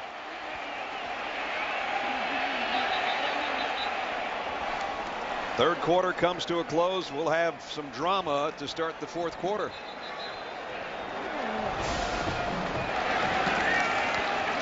So we'll switch ends. A big 3rd down is coming up to start the fourth quarter to see if North Carolina can take the lead for the first time today. Will the fourth quarter belong to them? Or is it Notre Dame's time to shine and win on the road? We've got 15 minutes to straighten it all out. Don't go away. Fourth quarter is on deck. Welcome to Chapel Hill, North Carolina. College football lives here. Well, the fourth quarter is set to begin with some drama. 3rd down and 2 for North Carolina, deep in Notre Dame territory. Tar Heels can get a first down inside the 2. They haven't led all day. Ryan Houston, the tailback, behind Rome, the fullback. Play action. Sexton rolls. He's going to try to do it himself. Touchdown.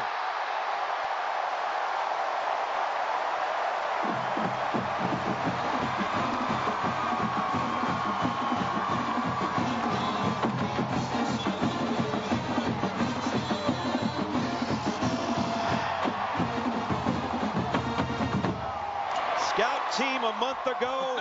Hero today at Kenan Stadium with a 4-yard touchdown. Think he's feeling good about himself? I think just a little bit, and he should be. Casey Barth for the point after. The Tar Heels lead for the first time on the first play of the fourth quarter. I do think he does feel pretty good. North Carolina 29, Notre Dame 24. I really like the call, little play action. You got two guys in the end zone you can throw it to. But wait a minute, nobody's there to get you. Now that, I got to talk to that young man about. I mean, he could have landed on his noggin. Just dive in there low, protect the ball. You know, you could have, the ball, you know, this is the ball could have come out here a little bit if you would have not protected it. You know, protect the ball, go low. He was thinking about the Moorhead Center. He wanted to be an astronaut. Yeah. Just for that one run. Boy, I'll tell you one thing, though, sitting down there looking at his eyes, Ness, he never hesitated, man. Once he saw that opening, he took off. Well, that's the turnover story. That's the story. That's the life that North Carolina has been living the whole season. Their defense and special teams has to help the offense. And Notre Dame, all of their turnovers were in their own territory. Yeah. North Carolina has 5 non-offensive touchdowns. Now Notre Dame's got to play from behind for the first time.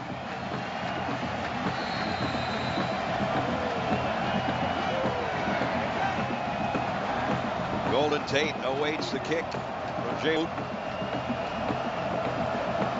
I don't know about the whole stadium, but I'll tell you what, student section's having some fun right now. Kick goes to Tate. Trying to cut it outside of the 10-yard line, and out to the 25 goes Golden Tate. So now Notre Dame, it's a little bit different story. The reason that they have played from behind, and now you know what you said at the beginning of the ball game. Young quarterback on the road, can't do a lot of the stuff maybe they did if they were at home. Well, you know, I'm sold on Clausen now. I mean, he can do this on the road. The problem is they've come out with a lot of their good stuff, and they've used it for 3 quarters. Right. What do they have left? I mean, is North Carolina defensively already seen everything that they go to throw at them? That's the question. Is there more good stuff to come? We're about ready to find out.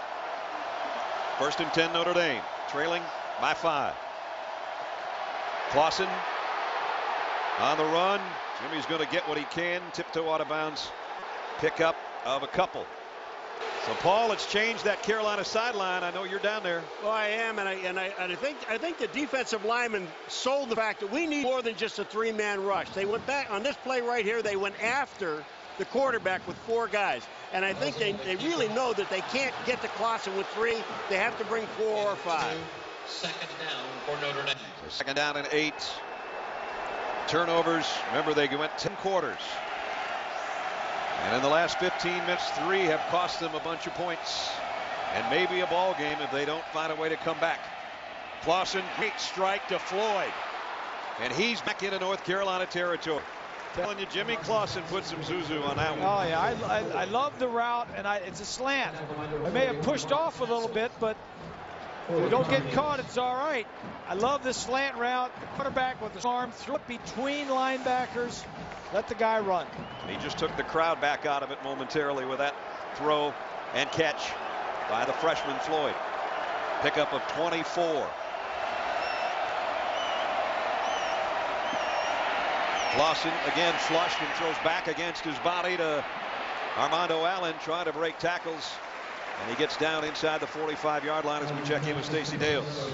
Well, Brad, down here on the Carolina sideline, when I talked to TJ Yateman, the injured quarterback for Carolina before the game, said one best quality about Cameron Sexton is he's calm. He never gets rattled. He never gets overly excited. Well, I can tell you, this made most they've ever seen their quarterback. He approached the receivers. He approached the tailbacks. He approached the linemen, and he said, guys, that's how we play Carolina football. Very, very animated. Very pronounced down here. They're excited. The offense is still revving for more, Brad. There's TJ Yates, the guy that Stacey was talking about, giving a little help to his quarterback and buddy who's filling in while he's out with an ankle injury. Here's a screen pass. Look out. Armando Allen Tremendous speed, and he sped his way down to the 30-yard line. Mark Pascal knocked him out of bounds with a pickup of 14, and North Carolina trying to hold on here, but Jimmy Clausen just moving him down the field. I like the selling job that Clausen does. Watch him. He's going to look away, look away, look away. Now when he sees the linemen start to move out, then he shows it's a screen and gets it out to Armando Allen. First down, Notre Dame, the North Carolina 30. Using the spread everybody out from sideline to sideline. The things that are good are slants and fade routes to the outside. Inside handoff to Allen. Dragged down at about the 27-yard line. Tonight, down the road in Charlotte, they'll be under the lights for the NASCAR Sprint Cup Series Bank of America 500 in Charlotte on ABC. Coverage starts with NASCAR Countdown at 7 o'clock Eastern Time. For more information, log on to ESPN.com. There's your chase for the Sprint Cup and the leaders. Charlotte tonight at 7. Biffle, Biffle, Biffle, Biffle. You've been hanging with Biffle. Second down and 7. Clausen going deep for Golden Tate. Incomplete. Kendrick Burney was covering. Burney almost got burned. Burney jumped too soon. If that ball would have been on target, I think that Golden Tate would have had a touchdown. Well, they went. Take a look at what Burney, number 16, does. He's going to leap too soon. We're in the end. He's up now. The ball's not there. The ball comes in behind him. Golden Tate knows, man, if that was right on target, I'd have had it. Burney's 5'9", Tate 5'11", so not much advantage. Look at the third down conversions of Jimmy Clausen. 3rd and 7. Oh, that one into traffic and incomplete, intended for David Grimes. And now he's looking at the sideline. Coach, do we go here? What do we are not that comfortable with our field goal kicker, although he did hit one earlier. This would be about a 44-yarder. And I remember talking with Charlie last night. I said, where's the cutoff? He said about 44 and out. I don't feel too good about it. I have more confidence in Clausen than I do have in Walker. That's the decision of the Notre Dame coaching staff apparently as well. 4th and 7. They need to get down to the 20-yard line.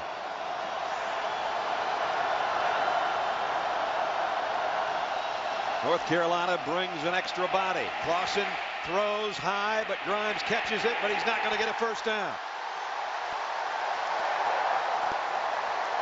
Juan Sturdivant, who had an interception earlier, just prevents a first down. I'm going to tell you, this was a great, you talk about great offensive calls in a football game. This was an outstanding defensive call. They brought people, and then they had enough people in the secondary to make the play.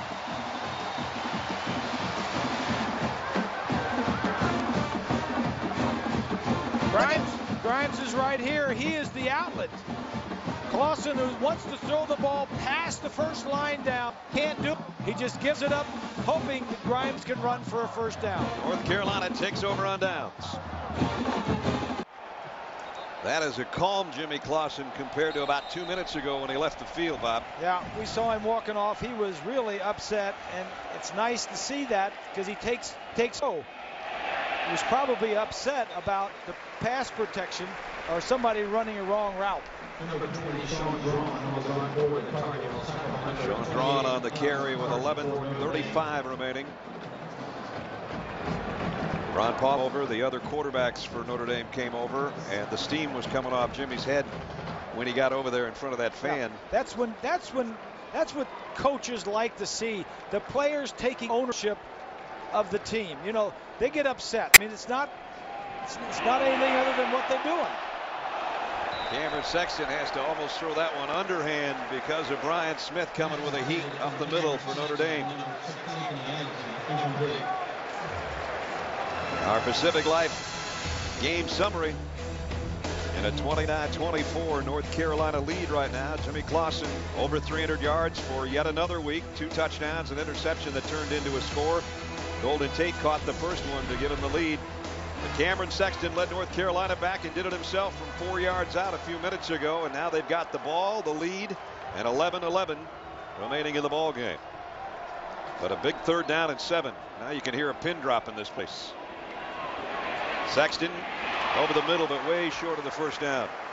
Cooter Arnold only got about 2 yards, and now North Carolina's going to have to give it up.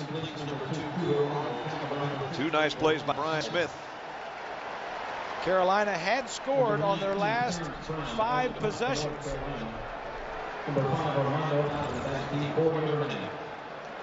So Terrence Brown will punt it away near his own 15-yard line. Well, they look like they're coming. He gets it out of there. No flag down as he goes down. Armando Allen watches it roll down to the 31-yard line.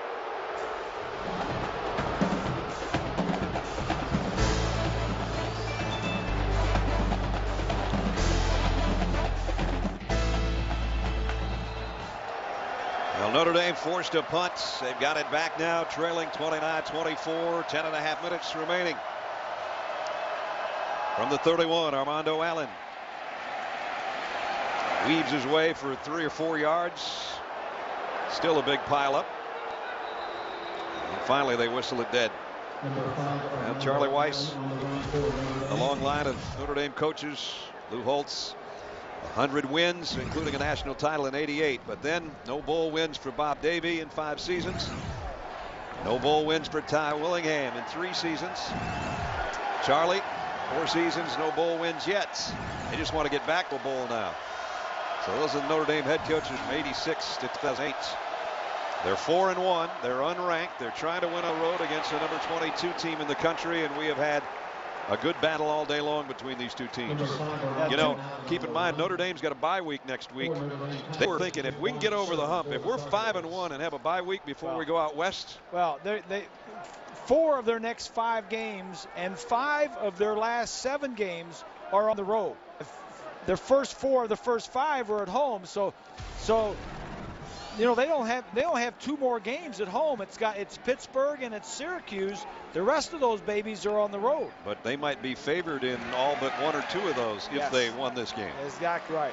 You know, the 3-9 of last year in Notre Dame, that's gone. That's history. I mean, that's the baby. That's the baby Jimmy Clausen. That's the rank of 1 out of 1 to 10. That's a rank of 3. Now Charlie says he's like a 7. The things that he can do. The bell tower chiming. Notre Dame 2-7 in their last 7 road games, and they've got 3rd down and about 3 chain links if you watch that measurement. Clausen off the left side. Nice move instead of just straight ahead at the quarterback sneak. Kind of followed Eric Olson over there, and he's got the 1st down. So they move the chains out to the 43-yard line as we approach the 9-minute mark.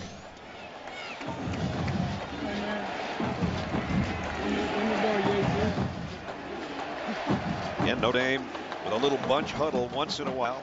A lot of the game they have gone without a huddle. You call that a muddle. Muddle? Yeah, not a big huddle, just a muddle. Last week in Miami we had a puddle. We sure did. Clausen, nice time that time, and across the middle to Allen. And the ball came out from Armando Allen. An official right on top of it. I think it's still Notre Dame ball, or he would have already pointed the other way. It is. So they hold on to one right at midfield. I tell you what, this defense of North Carolina, they attack football. Whoever gets it, they have more than just one guy making the tackle.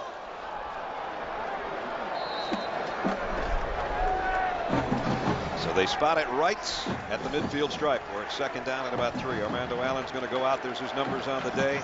Nice combined day with 7 catches and also doing a good job on the ground. That means Robert Hughes takes his spot in the Notre Dame backfield. Now Clausen takes his time. Sends his man in motion, who's Floyd. Hughes broke 1. Got a 1st down. to the 45-yard line. First down, Notre Dame, after we check in with Matt Weiner in New York. Matt? Hi, Brad. The Sports Center right now is powered by Vizio. We'll ID a new #1 team in the country tomorrow because Texas outscored Oklahoma 25-7 down the stretch. The one highest scoring Red River rivalry game ever. And next on ABC, the 5th race in NASCAR's chase for the Sprint Cup. Joe Gibbs Racing was a winner last week at Talladega. You'll see this one live at the top of the hour right here on ABC. They'll have about the same weather there as we have right here. First down, Notre Dame. Hughes for 2. Second down and 8, and the clock starting to look like a little bit of a factor. 7 minutes and change remaining. The ESPN All-State Standings Review, and as Matt Weiner just told, we'll have a new #1. We just don't know who it'll be. Texas with a huge win. Mac Brown in the Red River rivalry, 45-35. Texas Tech had to come from behind in overtime to beat Nebraska.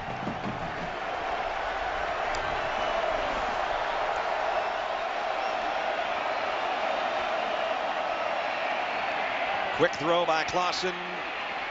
Going to be very close, if not a first down, to Michael Floyd again. Jordan Hemby, the cornerback there. And Floyd, an emerging star, has got another first down. So they move the chains. And Jimmy Clausen, look down at that wristband again. There's his first and second half. Another big performance by him. Allen checks back in. Armando had his little breather. First and 10, Irish at the North Carolina 35. And good thing Allen got the breather because he didn't get anything on that carry. Quan Sturdivant's submarined in there to help on the stop. Boy, 52's had a nice game, hasn't he? Really has. Sturdivant's been all over the place. Was a high school quarterback. Played last year as a true freshman. Now he's in there as a sophomore. A lot of young guys on this North Carolina defense. Yep, that only spells bright things for the future. He's got 10 tackles today after having a career-high 11 in the win over UConn last week. Don't forget his interception for a touchdown now. I don't think anybody's going to forget that one if they win this game. Clausen, pocket collapses, and down he goes. Quentin Copel's got him.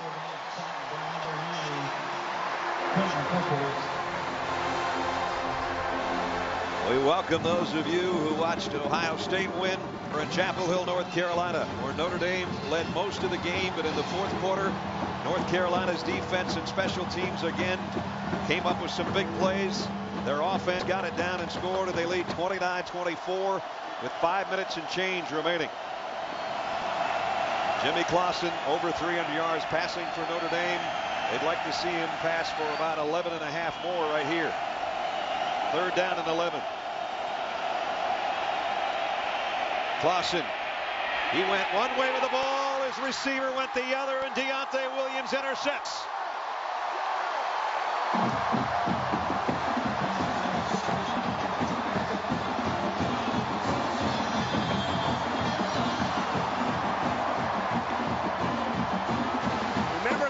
Charlie said that Clausen throws some bad interceptions.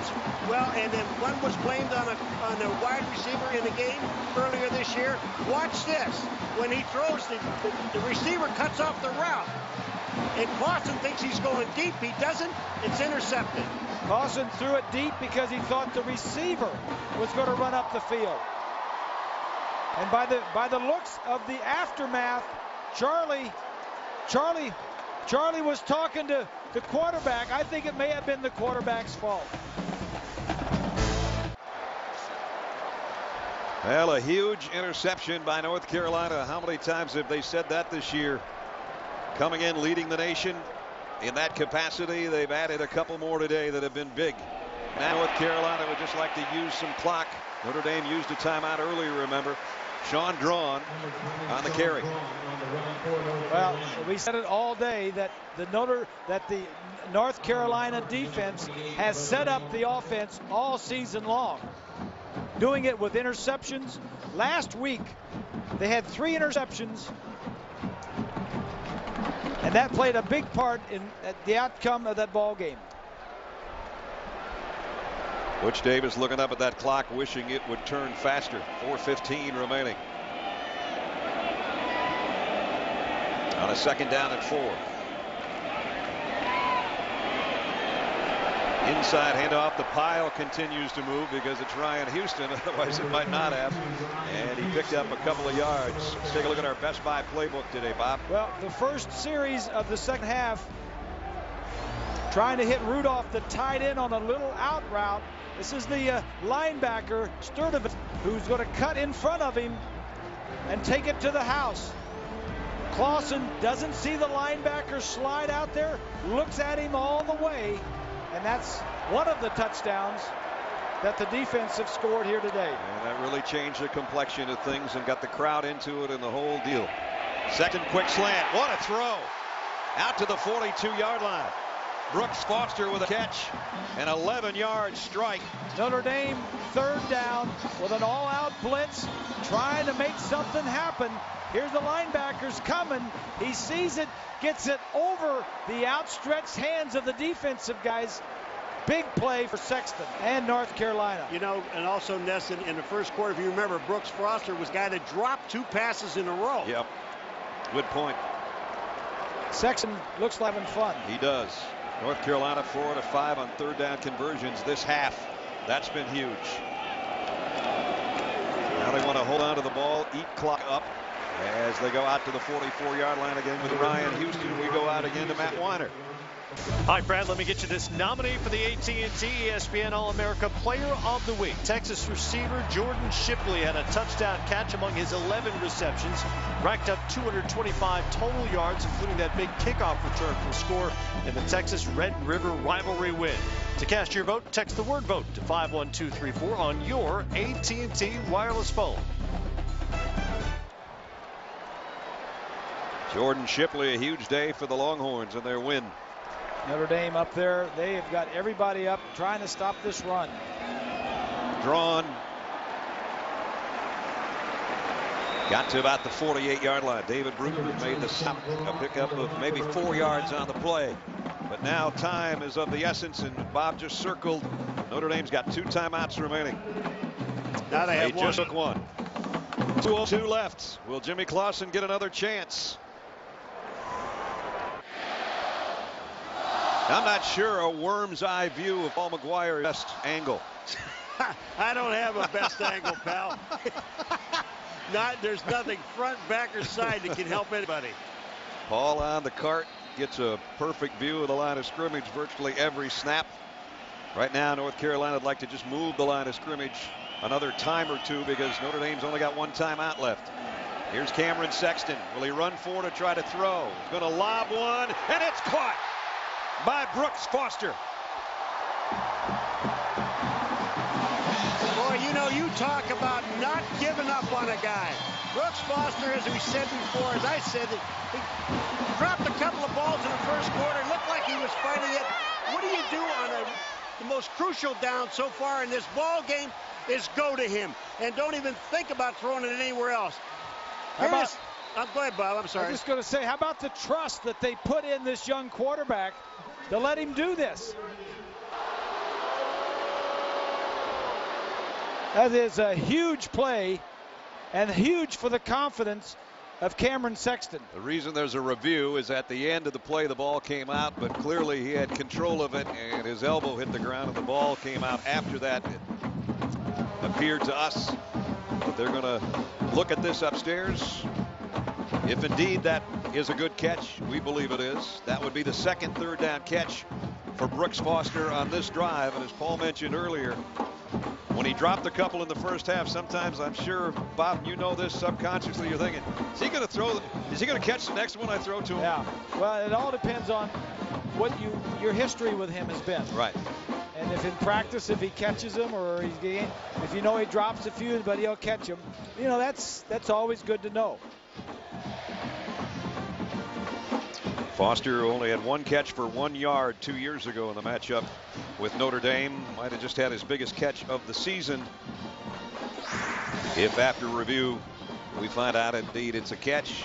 So who am I while we're waiting? 2-time Heisman runner-up, held the record for return yardage for 58 years before Brandon Tate broke it this season. Who am I? I said his name a little bit earlier. Charlie Choo Choo Justice. Player of the Year in college football in 1948. Charlie, one of the guys in the Ring of Honor here at Kenan Stadium. You know, the one thing, Bob hit on it maybe 4 or 5 times in this ball game.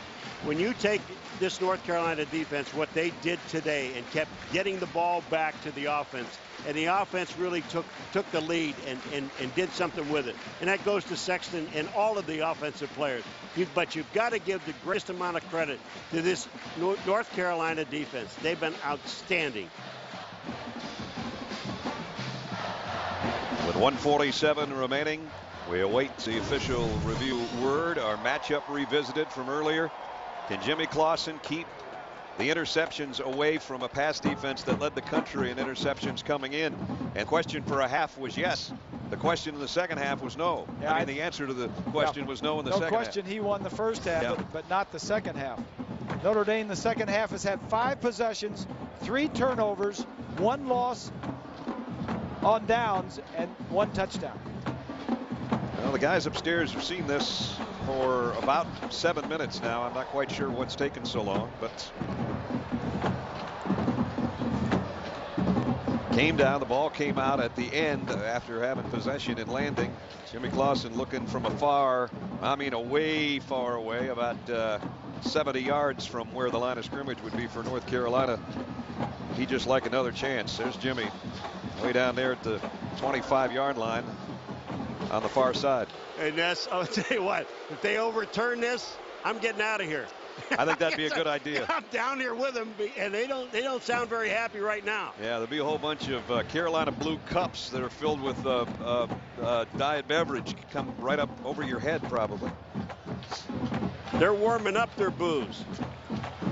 Not booze, booing. Well, this is really unbelievable that anything could take this long. I'm trying to think what else they might be looking at. Maybe they're trying to look at different angles. They look like they're looking at their iPods down there to see what they're going to listen to if the game ever ends. Well, what they're looking at is because his elbow is kind of blocked out. So the question is, when he comes down on his elbow, is that when the ball is knocked loose? Here it comes. After review, it was determined that the player did not maintain possession. Oh, my Really, goodness. the incomplete pass would be 4th down and 3 at the 48. Yeah. Please reset the clock to 1:55. They didn't see anything that we didn't see. I mean, we send them the pictures from our truck, so everything that we saw, they saw. Now look at when he catches the ball on this play here. Watch when he turns. Now when he comes down, they don't see if the ball comes out when his elbow hits. See the ball coming out now? But it was called a catch on the field. I know. Hey, I don't agree with this one at all. I'm sorry. At any rate, it's 4th down. Terrence Brown will punt.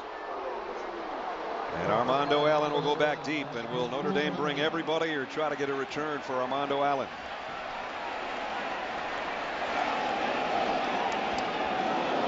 Well, North Carolina, even though they didn't score, they didn't need to. They ran about 3 minutes off the clock. Trying to keep it out of Allen's hands. Takes the bounce and goes out of bounds near the 17-yard line. So Notre Dame has got 1 timeout and a long ways to go. Let's take another look.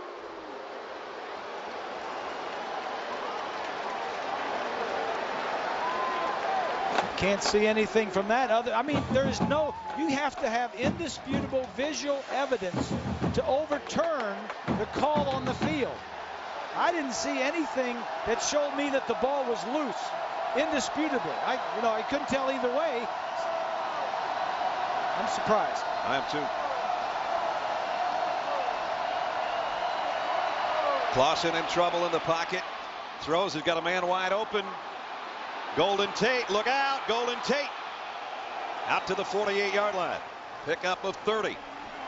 Notre Dame has a bunch of little scat backs like Tate and Armando Allen and Floyd that have speed, that if you just get them a little hitch route, they can take it to the house.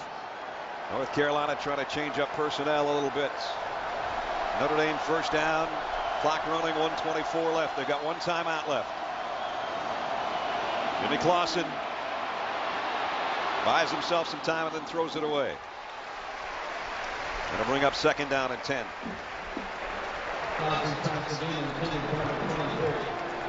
We welcome those of you that watched USC's win today. We're in the final minute 14 in Chapel Hill, North Carolina, with Bob Griese, Paul McGuire, and Stacey Dales. I'm Brad Nessler. Notre Dame led in the first half. North Carolina came back. Cameron Sexton, a 4-yard bootleg touchdown run, has given North Carolina the lead. But now a controversial replay has given the ball back to Notre Dame, and they're driving into North Carolina territory down to the 44-yard line. A pickup of 8. No first down, no stoppage of clock. And the clock will work its way under a minute. You notice Notre Dame has just one timeout remaining. Don't forget Bank of America, the Charlotte 500 follows us. And now they run for the first down and appear to have it. Clock will stop until the ball is marked ready for play. So the offense needs to get up to the line of scrimmage because it's going to stop, but then he's going to start it. Now it does. Clausen in the spread. Fires near side, completes it down inside the 30. Golden Tate again. Pickup of 19 more. 38 seconds left. Well, Jimmy Clausen is awfully cool back there. I mean, he's just sitting waiting. He's not panic. There's plenty of time for Notre Dame. It's North Carolina defense one more time is going to have to stop him. He's not going to stop himself. They've intercepted him twice in the second half, but he's got the Irish on the move at the 30. Clausen waiting, might wait too long. Lobs it as he's being sacked. And it goes out of bounds. Darius Powell and Quentin Coples there. In this situation, the quarterback cannot a sack. No way. Get rid of him. He also can't take an intentional grounding either, and that was close. There's his numbers on the day. Another career high. That's 3 weeks in a row he's done that. But he needs one more big one. Remember, they need a touchdown to win.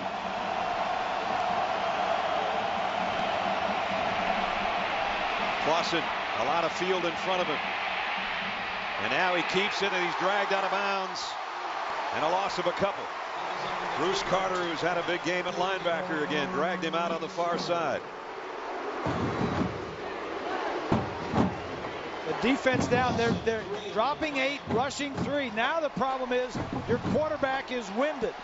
He's been running around the last 2 plays. He just ran way out of bounds. It dragged him out. The guy that's got to make a play for you now is winded and maybe not as good as he can be. Remember, Notre Dame passed up a field goal attempt earlier this quarter. Had they taken that and hit it, that's all they need to win. Now they need a touchdown. And time is running out on Jimmy Clausen. He escapes and lobs it to the end zone. Tipped. Incomplete. Michael Floyd was the closest body. And now it's down to 1 play. That was a great play by Jimmy Clausen to get away from the rush and then have the presence of mind to give him a chance in the end zone. There were 2 guys in the end zone that could have caught this ball. Floyd went up. It was tipped. Kyle Rudolph was behind it but couldn't backpedal quick enough. Yeah, they take a timeout here. Clausen shaken up on that sideline, as Bob said even before that play, winded, no doubt winded worse right now. Notre Dame took their last timeout.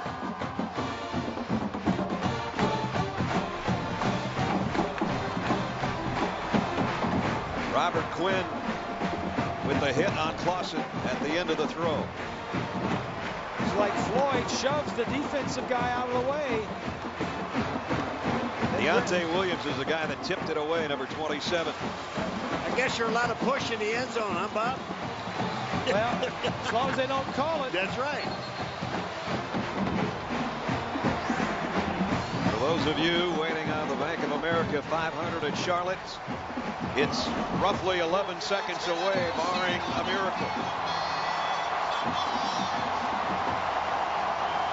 The Irish are going to need some luck.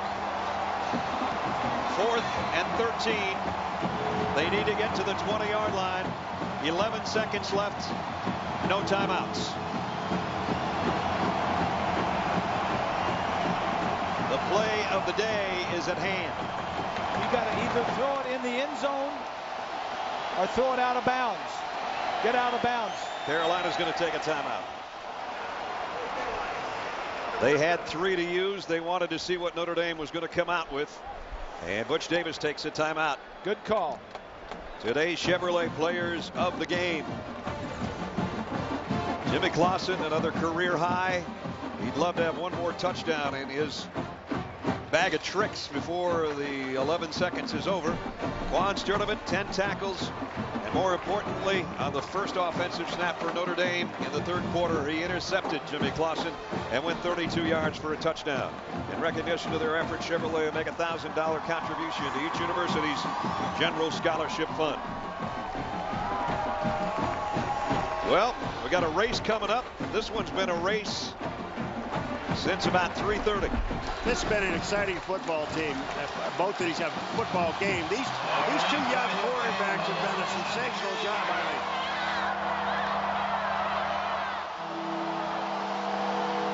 4th down and 13. 11 seconds. No timeouts. Jimmy Clausen's got to play here. They're only rushing one guy, 2 guys. Clausen loads deep middle. He's got Floyd. The ball is out. Carolina's got it. But wait a minute. The linesman has got it spotted at the 9-yard line for Notre Dame. There's 1 second left. Not enough time to stop it.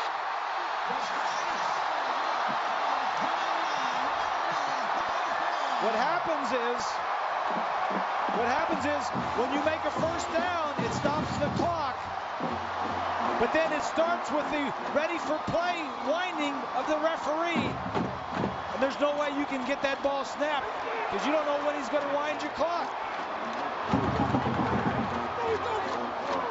The officials are telling the North Carolina players to get off the field because the game is not over with yet.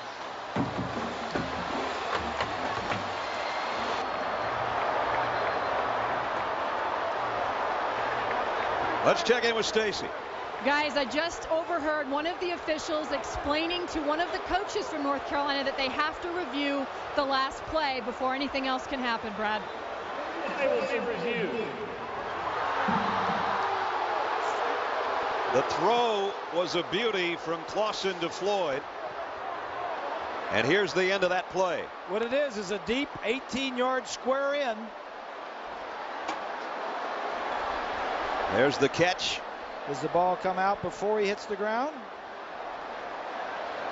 The ball is coming out. I'm telling you, that's going to be, if they rule it correctly, this is going to be a fumble. Because Floyd is losing the ball and his knee is not on the ground. It's coming out now. Well, he's on the other player. He's on the North Carolina player and not touching the ground. This is a fumble. If this is anything, it's not. It's a catch and then a fumble. The 2 North Carolina defenders converge on him.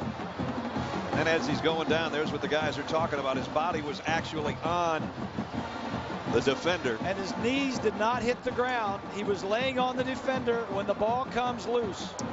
It's Denoris Searcy, I think, that's the body that he's going to flip over at the end of the play. Number 21's on the bottom right now. Floyd's going down. Ball's coming out. His shoulders hadn't touched the turf yet. It didn't appear. And that should be, well, I'm certainly not going to say anything after the last replay. Do we have every game we do, we have controversial calls? No, we don't. No, we don't? Okay. You missed some of the games? No, I've been here for all of them. But I can't see him. This is if this is anything at all, it's a catch and a fumble.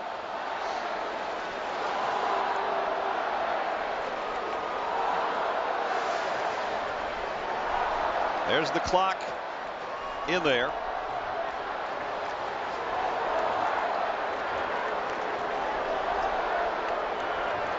The ball comes out The ball was coming out on the way down, and he was laying on a on a North Carolina player. So this has got to be a fumble, if it's anything.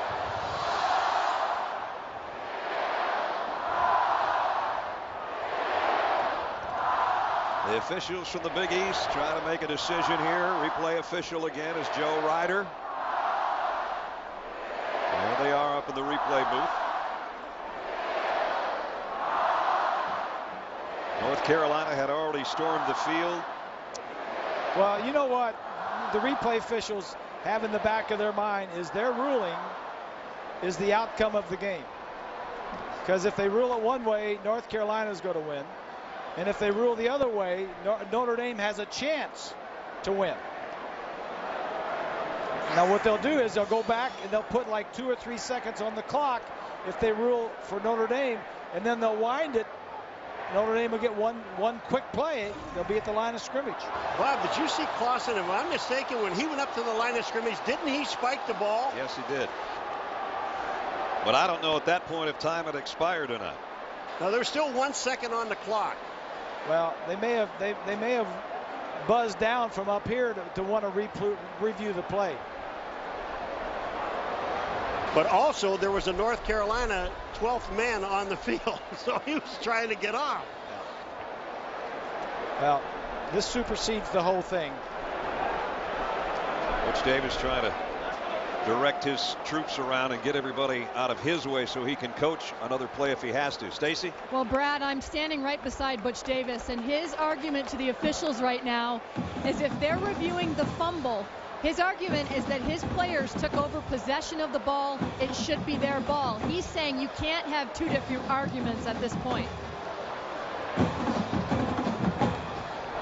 Charlie Weis thinking otherwise, obviously, on the Notre Dame sideline. Yeah, normally I see these things pretty well, but the one that the one they fooled us on a while back has got me stumped here. Yeah. I mean, right now I would say that the ball was loose before he hit the ground. North Carolina got it. I don't know what's taken so long. Notre Dame ran up to the line, and here with North Carolina trying to get a player off the field, Jimmy Clausen trying to spike the ball. No, the officials wanted to review the previous play, so that supersedes. It's all in the hands of Randy Smith. Here he comes. After review, it's determined that there was a fumble on the previous play. North Carolina recovers. First down, North Carolina. There'll be 2 seconds. 2 seconds on the clock. North Carolina takes over. They'll take a knee. They'll take a 5-1 record into their next game. And what took so long to get to that, I hope, was the fact that we're just trying to find out how many seconds were left on the clock. If so, they took 333 seconds to make the decision.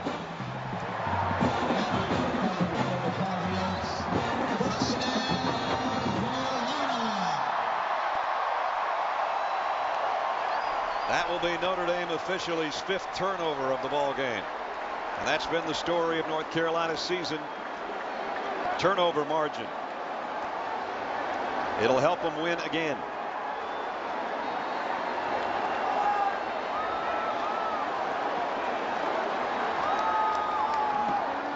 One snap and one big win for Cameron Sexton in North Carolina. 29-24. Final score, Butch Davis' team goes to 5-1. Notre Dame falls to 4-2. The final 29-24. Next on ABC, the NASCAR Sprint Cup Series Bank of America 500 at Charlotte. From Kenan Stadium, Brad Nessler, good night.